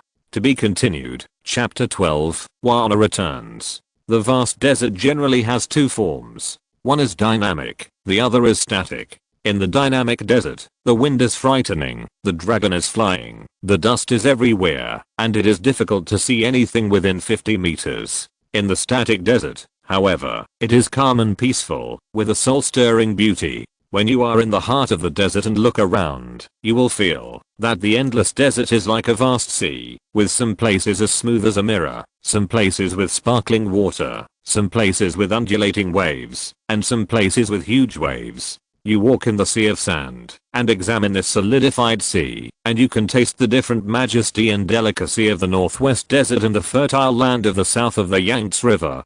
Climbing up and looking far away, you will find that the graceful and winding sandhills are like thousands of snow waves rolled up by the sea, winding and undulating, majestic and magnificent. Looking down at your feet, you will find that the twists and turns of the desert are like carefully carved works of art, with various shapes and images. The desert is different from other places, because it changes into new and different scenery every day. Today, you walk and play in the desert, leaving lines of footprints and traces. At night, a gust of wind will not only completely repair it, but also create new and more beautiful scenery. On the desert highway, Cai Hongming drove a muscle car modified with four-wheel armor, and rode on the road. Next to him sat Shiwana, who had just returned from graduation. Shiwana was sitting next to the silly and cute black and white demons, and she was intimately touching their noses and rubbing their fur, with love in her eyes. Girls are naturally unable to resist these cute guys, not to mention that the charm of the black and white demons themselves is simply irresistible. Just looking at its silly appearance and black and white eyes makes you want to laugh, and you will never treat it as a mighty and ferocious Tibetan mastiff. The black and white demons had no choice but to let her hold and rub against them, who made her the mistress. However, it looked at Cai Hongming pitifully, hoping that the owner would stop it quickly. Unfortunately, it was disappointed. Its owner didn't care about its feelings at all, and even said something sarcastic. Can it say that it is actually a mighty big dog, not a cute pet of a group of little girls? The black and white devils are so cute, but the name is so bad. Shiwana needed the black and white devils, and said to Cai Hongming dissatisfiedly, "Don't you feel very majestic?" "Not at all." Shiwana snorted with her little mouth raised proudly, and continued to bury her head in teasing the black and white devils. She felt that it was really too cute. She couldn't help but pout her sweet lips and gently touched its mouth. The black and white devils were so embarrassed that they buried their heads in her arms. That's what she thought. The black and white devils felt that their first kiss was taken away, and they had no desire to live, and their dog life was dark. "Hey, don't be so unhygienic, okay?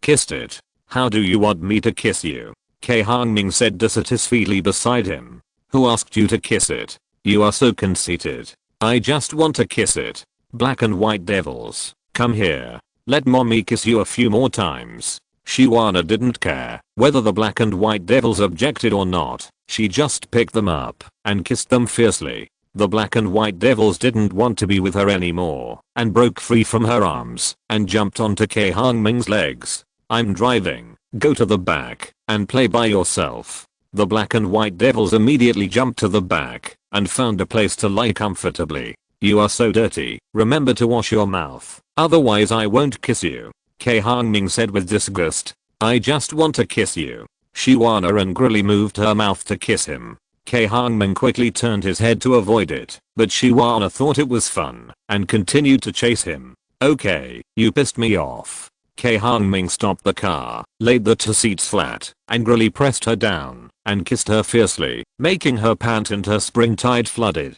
"Didn't you say it was dirty? Why are you still kissing me?" Shiwana's eyes were as charming as silk. "But I'm angry." As he said that, he took off their clothes and entered wildly. There was a violent storm, as fierce as a heavy machine engine, hitting Shiwana's beautiful eyes with water, and she was confused and trembling. I don't know how many flowers bloomed and faded, but they both reached the climax and reached the realm of immortality. The black and white evil spirits were originally lying in the back to rest, and suddenly saw the master lying on the mistress up and down.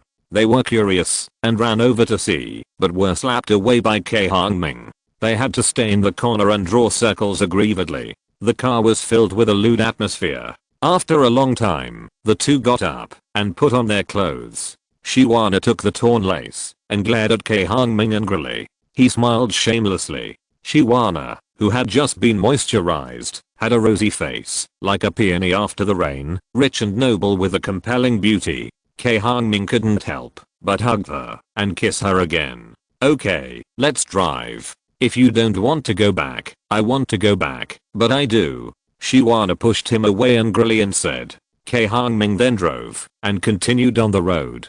The city wall and gate connecting the two sides of the mountain in front of Kilian village have almost been cast. Only the filling of soil and rocks is left to be compacted with water, and then the gate tower on the city gate will be cast with cement. After the gate tower is built, if people stand on it, they can see the desert in the distance and pick the stars with one hand. It is really beautiful and the scenery is endless. When they came to the cast city gate, Shiwana walked out of the car and looked at the majestic Guancheng. She felt proud of it. This was built by her man. When they got inside, Cai Hongming let Jidong drive the car away. He and Shiwana walked hand in hand from the wide dirt road beside the rice field. There was a little wind, blowing the rice to sway, like waves of water rolling and sweeping. "It's so nice here." Shiwana took Cai Hongming's hand, leaned on his shoulder, and said softly, "This is our home." Cai Hongming kissed her forehead gently. "Yeah." After returning, Cai Hongming got busy.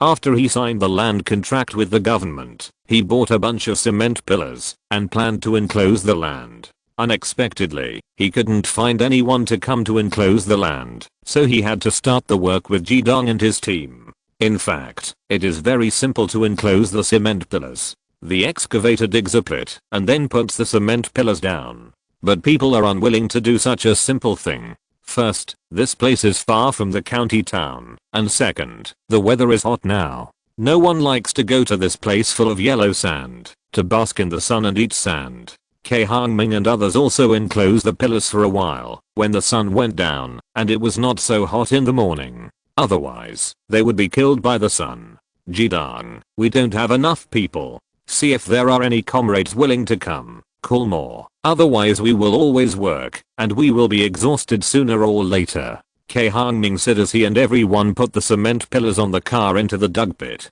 Don't you think it's too beneath our status for us special forces to plant vegetables, dig holes and build pillars for you?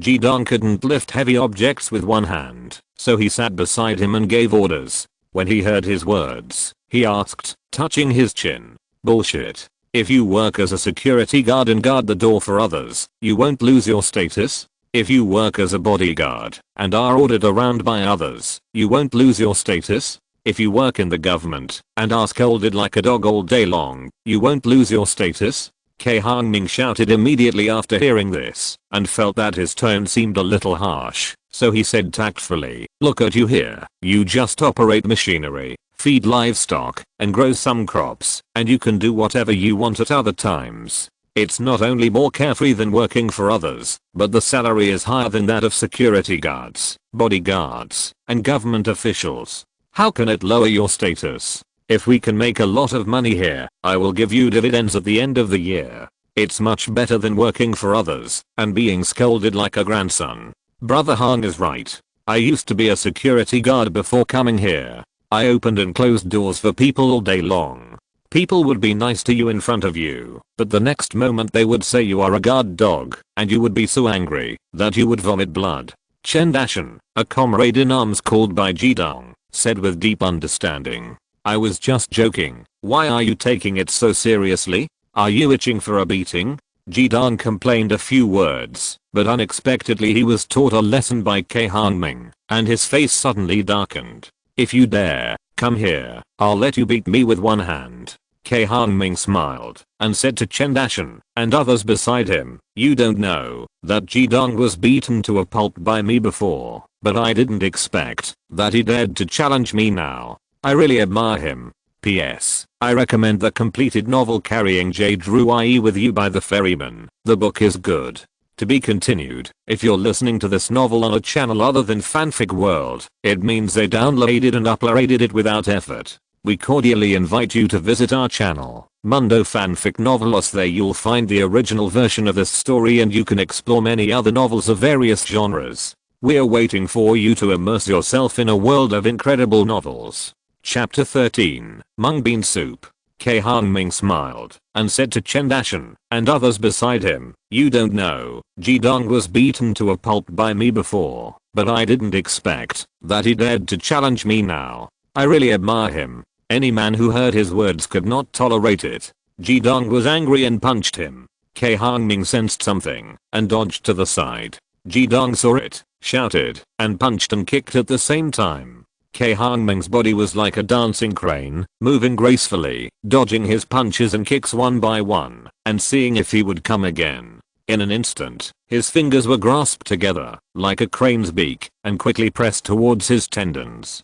Jidong's hand was numb, and he had no strength. I see that you have been in the army for several years, but your kung fu has not improved much. If you want to fight me, at least your hand must be healed. With your current 3-pole crippled state, you still want to fight me. Save your energy. Brother Hong, Brother Dong's hand can really be cured. Liu Chang, a special forces soldier called by Jidong, asked. In addition to Chen Dashan and Liu Chang, the comrades Jidong called over included Li Chun, Mireng Hua, and Pan Heyman. Little KS, don't forget, my family is a traditional Chinese medicine family. Our ancestors have been doing bone setting and massage for people. We can be said to be experts among experts in orthopedics, and we are ranked among the best in China and the world. When the Qing dynasty was in decline and bullied by foreigners, My ancestors also helped to fight the foreigners.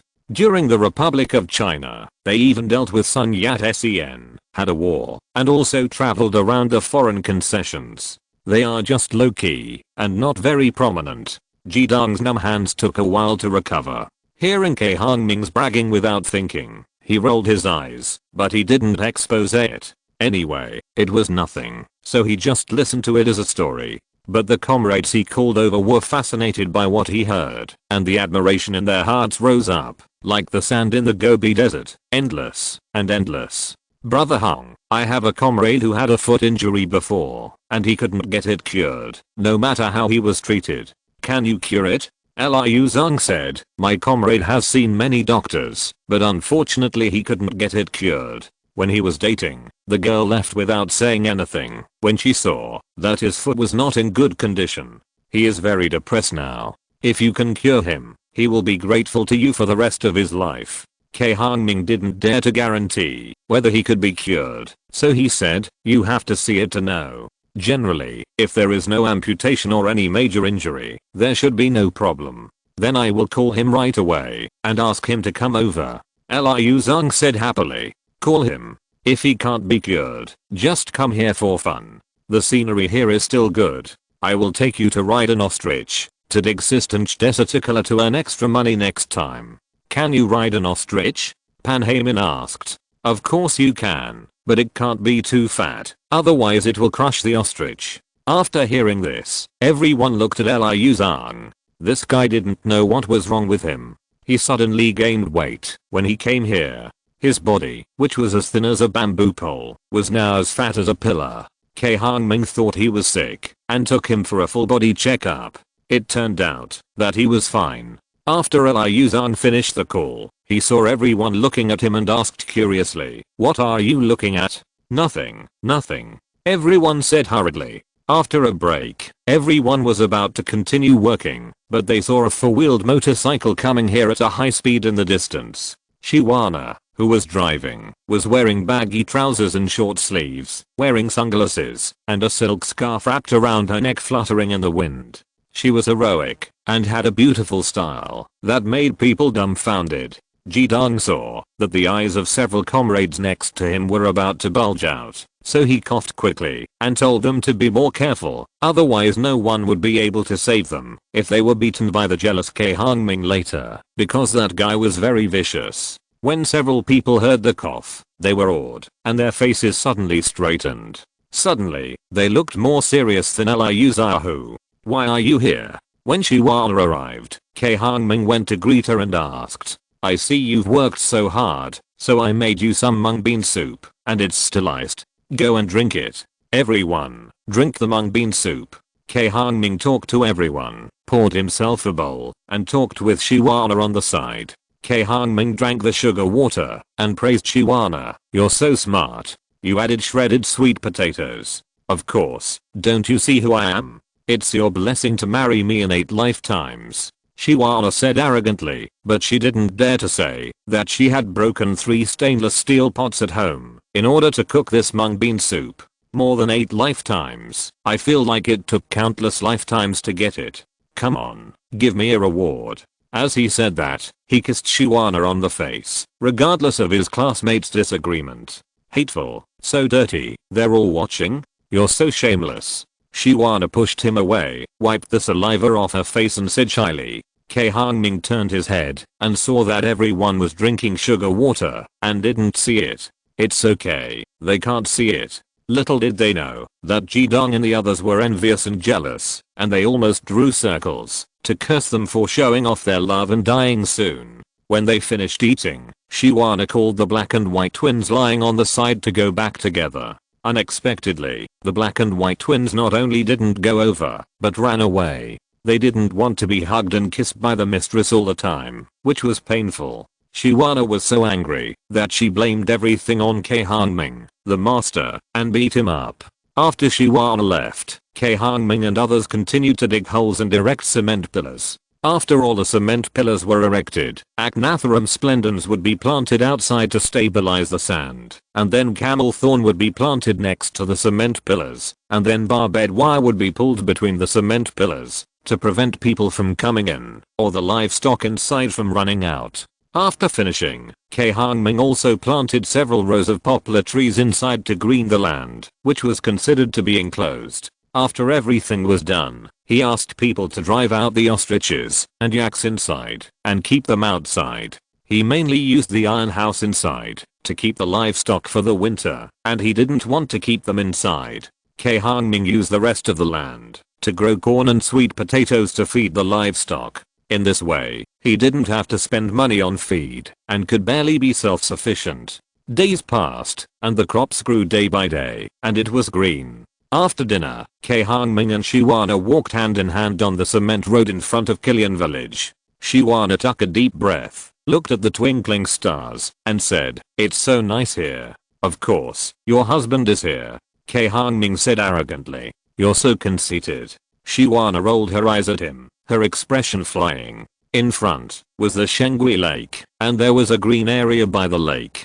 The little white yak and the golden yak were chewing green grass over there. Cai Hongming didn't lock the little white yak in the cowshed, but let it go free, and the same was true for the golden yak. This guy is very fierce. He jumped over the fence of the cowshed in one jump.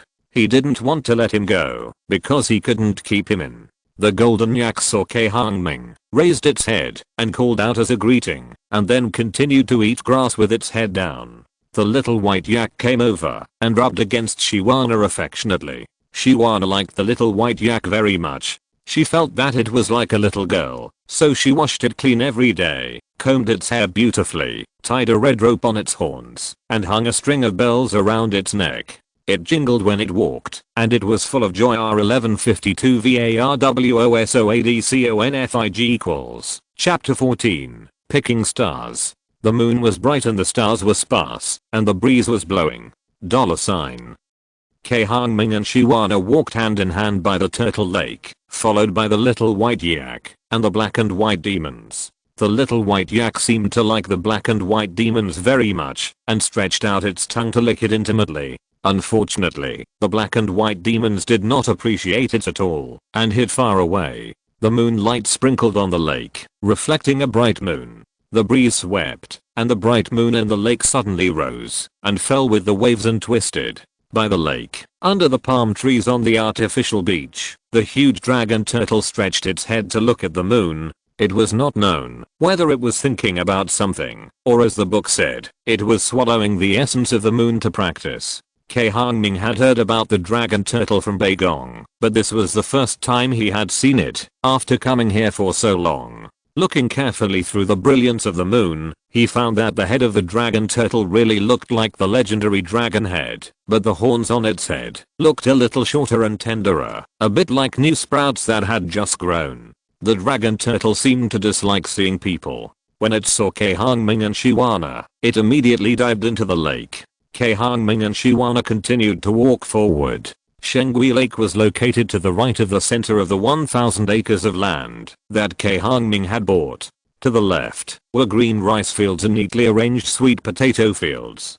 To the right were a cement road, a beach and grassland. In the back were the places where ostriches and yaks were kept. At night, Cai Hongming would have people drive the yaks and ostriches back and release them during the day. The sweet potato vines in the sweet potato field on the left were growing vigorously and could be cut and fed to livestock. Sometimes, some tender shoots could be picked and cooked for cooking. In the rice fields, clumps of rice were growing well. A little breeze blew. There were bursts of refreshing rice fragrance. Cai Hongming took the small flashlight he brought with him and shone it into the rice fields. He saw loaches and crucian carps in the water stupidly standing there, motionless. They looked much fatter than when they were just bought. He was thinking about whether to buy some tofu when he returned and make loach drill tofu or make salt and pepper loaches, which tasted delicious. There are water towers on the hillsides on both sides. Cai Hongming pours the yachin liquid absorbed and transformed by the jade tripod into them almost every day. After the sweet potatoes, vegetables, and rice in the fields absorb the water mixed with the yachin liquid in the water tower, they grow not only fast, but also very well. When Cai Hongming bought rice seeds, grass seeds, sweet potato seedlings, vegetable seeds, etc., he soaked them in yachin liquid. He originally wanted to see if this would make these things more resistant to cold weather. Unexpectedly, he got an unexpected surprise. After the vegetable seeds soaked in yuchin liquid grew up, they were not only big, but also had a natural sweetness. They were much better than those sold in the market. Looking at the motionless loaches and crucian carps in the rice fields, Cai Hongming's mind moved. He gently tapped the water surface. Although the fish didn't like to move much at night, it was frightened and swam away quickly. Shiwana saw his actions. She couldn't help but shook her head, what a child, and stood up and walked forward. The black and white devils who were following behind saw her leaving and immediately came up to her. Cai Hongming turned around and was shocked to see a dog's face. He thought Shiwana had turned into a dog. When he saw that it was the black and white devils, he slapped it in anger, and the black and white devils cried out in grievance. Solar insect killing lamps were installed on the land around the lake and the rice fields. Some lights shone on the road, dimly, like first love. The two walked through the rice fields and came to the edge of the city wall. The city wall has been completed, and the gate tower on the middle city gate has been cast into a frame with reinforced concrete, and the brick walls have been built and are being renovated. Cai Hongming took Shiwana upstairs. Because it had to withstand the wind and sand, the city wall that Cai Hongming had built was very high, 24 meters high and 12 meters wide. The outer wall was sandblasted to imitate the color of the desert yellow sand, which looked as heroic and vast as the desert. Cai Hongming specially had 4 strong characters carved on the gate in the middle of the city wall. This is also the name of his land, and it may also be the name of the company in the future. This is the West, so it is called. The scenery refers to the land that Cai Hongming bought into a desert oasis, a paradise, and a paradise on earth. The gate tower has 3 floors, and the top is not capped, but is surrounded by walls. Cai Hongming and Shiwana came up and looked up at the sky. It seemed very close, and the stars could be picked with one hand, but when you stretch out your hand, you find it is out of reach. It was actually very late, but the moon tonight was surprisingly bright, illuminating a piece of yellow sand like a bright white sand inlaid with crystal beads, shining with a bright light. It's so nice here, Shiwana said emotionally. Yeah. Cai Hongming held her in his arms and kissed her soft lips, hoping that it would be like this for the rest of his life. After the city wall was completed, the office building was also completed, and another team of people who took on the interior decoration work began to move in. Originally, after the office building was completed, the engineering team was going to start the renovation of Killian Village, but Cai Hongming asked them to go outside and lay floor tiles to build a parking lot next to the city wall.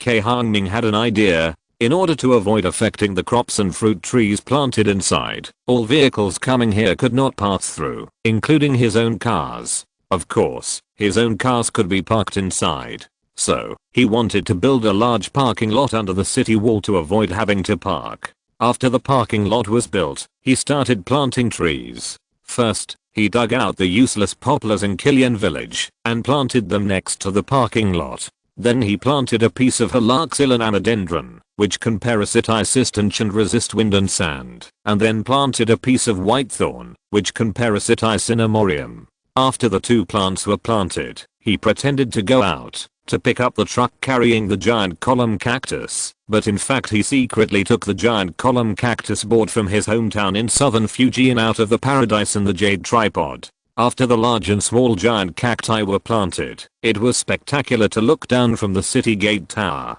After the giant cacti were planted, he planted a patch of sea buckthorn fruit in front of them, and in front of the sea buckthorn fruit was Achnathorum splendens. In the future, if there is wind and sand blowing, it will first pass through Achnathorum splendens, and then be blocked by the sea buckthorn fruit. Even if the first 2 things are not blocked, there are giant cacti, white thorns, and Halaxylan amodendron behind, to resist the wind and sand. In the end, the wind weakened, the sand and dust decreased, and then it was blocked by the tall city walls. It can be said that the scenic spot in Zadu is basically not disturbed by wind and sand. Among these patches of plants, Cai Hongming left a road for vehicles to pass, but in order to prevent the wind and sand from blowing directly from the road to the bottom of the city wall, Cai Hongming designed a serpentine detour to prevent the strong wind from blowing the sand and dust over. Everything was done, and it was almost mid-September. Cai Hongming and others stood on the city wall and looked at the green plants on both sides. They were proud in their hearts because they were all planted by their own hands. In the rice fields, the rice is growing well, and the ears are full of rice grains. They planted this field late, and although the yuchin liquid was added to the water and absorbed, they still have to harvest it later, probably after the national day. The weather is getting cold now, so I hope nothing will go wrong. To be continued, please search. The novel is better and updated faster. Chapter 15 Dragon Tiger Intermittent Ointment. In the backyard, Cai Hongming carefully put the ground herbs into the casserole one by one, which was already filled with boiling oil. As soon as the herbs were put in, the crackling sound of the hot oil frying the herbs was heard, and a smell of medicine wafted out. He was making the Dragon Tiger Intermittent Ointment for Jidong's treatment. The conditions for making the Dragon Tiger Intermittent Ointment are very harsh. It must be fried 9 times. That is, the herbs must be picked up and cooled before frying again. Repeat this 9 times, and then use a slow fire to thicken the oil that has absorbed the medicinal effect to form a usable ointment. The oil used for boiling medicine is also very particular. Generally, plasters use lard, but this Dragon Tiger Intermittent Ointment must use dragon oil and tiger oil. It's just that tiger oil is easy to get, but dragon oil is hard to find. Some people say that snakes are small dragons, so snake oil can be used instead. It's not impossible, but it's hard to find. The snake used for medicine is not an ordinary small snake, but a big snake with more than 100 joints. Snakes are yin in nature, and after 100 joints, they will fade from yin to yang, and then they can be used as medicine. A snake with 100 joints is already a big python. Ordinary small pythons are simply not suitable, and it is difficult to find them for medicine. So Cai Hongming found crocodile oil. In ancient times, crocodiles were called pig dragons. It is said that they are the only descendants of Zulong, the common ancestor of crocodiles, dinosaurs, birds and other animals in the Triassic period. Although the bloodline is thin, it still has a trace of dragon nature, which is just right for boiling medicine with tiger oil. The plaster in the casserole is getting more and more viscous, and the fragrance of the plaster wafts out, filling the entire backyard. Seeing that the fire is almost ready, Cai Hongming hurriedly put the ground dragon tortoise shell in. He originally wanted to put dragon bone powder, but he was worried that the dragon bone powder was too old. If the medicinal effect is not enough, use the shell shed by the dragon tortoise. This is a newly shed shell, and the medicinal effect must be full. After stirring it again, he took out the plaster from the casserole, poured it into a long wooden barrel about 1 meter long and 20 centimeters in inner diameter, and then picked up a wooden stick and pounded it into the barrel. Plasters are divided into hard plasters and soft plasters. Hard plasters are hard, while soft plasters are soft. Just like solidified lard, soft plasters are also divided into lard plasters, vinegar, and lard plasters, water gel plasters, thousand hammer plasters, and mixed plasters due to different preparation methods. Plasters on the market are mostly these 5 categories, and some others are more uncommon and less commonly used.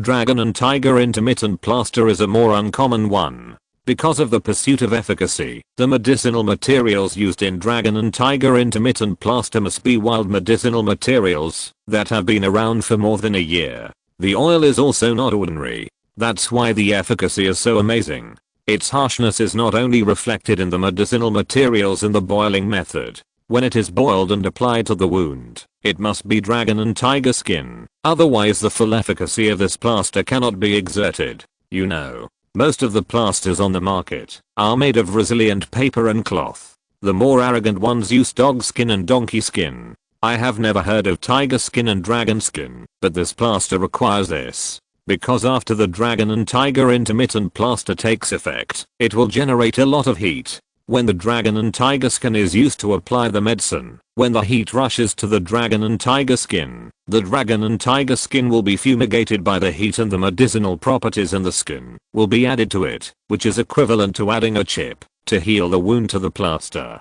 Dragon skin. Cai Hongming didn't dare to think about it, so he bought some tiger skin to apply. He pounded the plaster in the bucket vigorously. This technique is called 1,000 hammers and 100 refinements. It is necessary to mix all the medicinal materials through hammering. I don't know how many times he hammered. Cai Hongming stopped and then called Jidong, who was waiting next to him, to come over, dig out the plaster from the bucket, and apply it on a palm-sized tiger skin, and then rub the injured part of Jidong's arm vigorously, to warm it up, before sticking the plaster on it. A while ago, he bought tiger meat and tiger bones, and added some nourishing herbs to recuperate Jidong's body. After a period of recuperation, he saw that his bones were strong and his blood and qi were abundant, so he started to boil medicine to treat his injuries. The treatment methods of traditional Chinese medicine are not like those of Western medicine, which only treat the head for a headache, the foot for a foot pain, the stomach for a bad stomach, and the liver for a bad liver.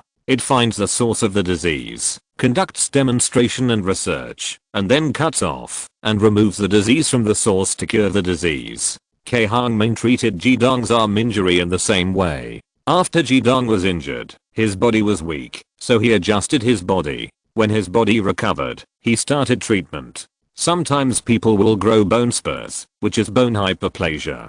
This dragon tiger intermittent paste is very strange. After it is applied, it makes the bones on Jidong's arm that were damaged by the gunshot wound grow out like bone hyperplasia.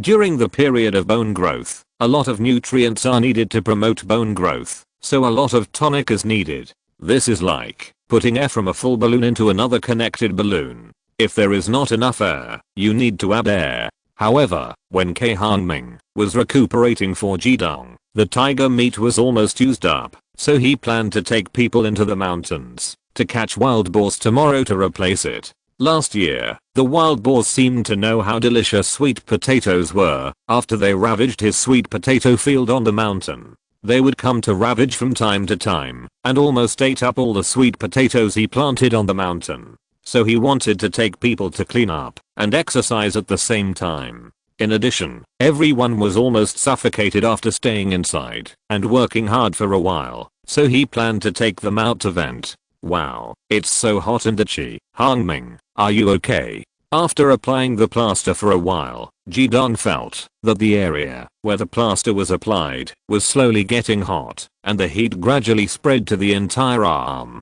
It seemed that thousands of ants were crawling between the bones, and the itching was unbearable. It's okay, just bear with it, and it will pass. Don't move your hands, otherwise don't blame me if you become disabled. Cai Hongming warned, then continued to work, and put the remaining plaster into a porcelain bottle, and put it away. His arms were getting hotter and hotter, and it was getting more and more itchy. Jidong could hardly bear it. Fortunately, he had gone through countless hardships when he was a special forces soldier, and his spirit was tough, so he could barely bear this. The backyard was green. Since people moved in, it was completely different from before. The small pond in the yard used to have no water at all, but now it is filled with water, and the water waves are curling, shaking out countless silver flowers. Willow trees are planted by the pond, and their soft branches are swaying in the wind, like a gentle woman stretching out her slender hands, dancing with all kinds of styles. At the corner of the yard, the big wolfberry tree that Cai Hongming brought back from Lars Meadow stood there, with some fruits hanging among the lush green leaves. After he brought this big wolfberry tree back, he fertilized it and watered it, and it took a while to toss it. It was also strange that some small flowers actually bloomed in late summer, and some fruits were sparsely produced. Although there were not many, they were very large. They were as thick as thumbs when they just popped out. This surprised Cai Hongming. Is this still wolfberry? Are there such big wolfberries in China? But after careful verification, he found that this is really wolfberry. He estimated that it was a little mutant because of the excessive watering of yuchan liquid. In addition to the big wolfberry, red dates, fragrant pears and hazelnuts were planted in the yard, and the rest of the land was planted with grass. The cicadea that came down from the mountain were reluctant to go back and regarded this place as their home. This year, the female gave birth to 2 more fawns. Sanyi, who did not go to herd sheep, stayed at home to serve these guys, yaks and ostriches. He specifically instructed Cai Hongming and Beigong to plant grass in the open space in the yard to feed the cicadea. Sick, a deer can cut 2 or even 3 crops of horns a year, but Sun was soft-hearted and only cut 1 crop. Fortunately, the quality is good, and 1 crop can be sold for tens of thousands of yuan. In addition to the money Cai Hongming gave him, tens of thousands of yuan a year are enough for his hard work in raising sheep, so he doesn't go out to herd sheep now. Wu Yi was called by Cai Hongming to guide farming, otherwise how could these young people grow it? Now he doesn't sell vegetables except for growing some vegetables for everyone to eat. But Cai Hongming paid him a salary, and at the end of the month, he made more than what he earned from growing vegetables. Bagan would occasionally go out to read feng shui for people, but he stayed at home most of the time. Now there was food and drink here, and he had saved some money, so he was too lazy to move. Siliafu was asked by Cai Hongming to cook. Although he was not good at other things, his cooking skills were top-notch, and everyone praised him. The conditions for making the dragon and tiger intermittent ointment were harsh, but the efficacy was indeed amazing.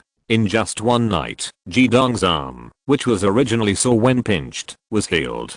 There was no pain at all, and his hand had strength. Even Cai Hongming, who was making the ointment, was dumbfounded. This ointment was too amazing. He decided that day that he must make more ointments from the book given to him by his grandfather and save them in the future. Maybe they would be useful in the future. This thing is really amazing. He couldn't believe it. Because the injury on his arm was healed, when Cai Hongming was going to take people to hunt wild boars, Jidong also wanted to go with him. However, Cai Hongming refused, saying that his hand had not fully recovered and he could not move easily. Besides, someone had to watch over him in the field, so he stayed.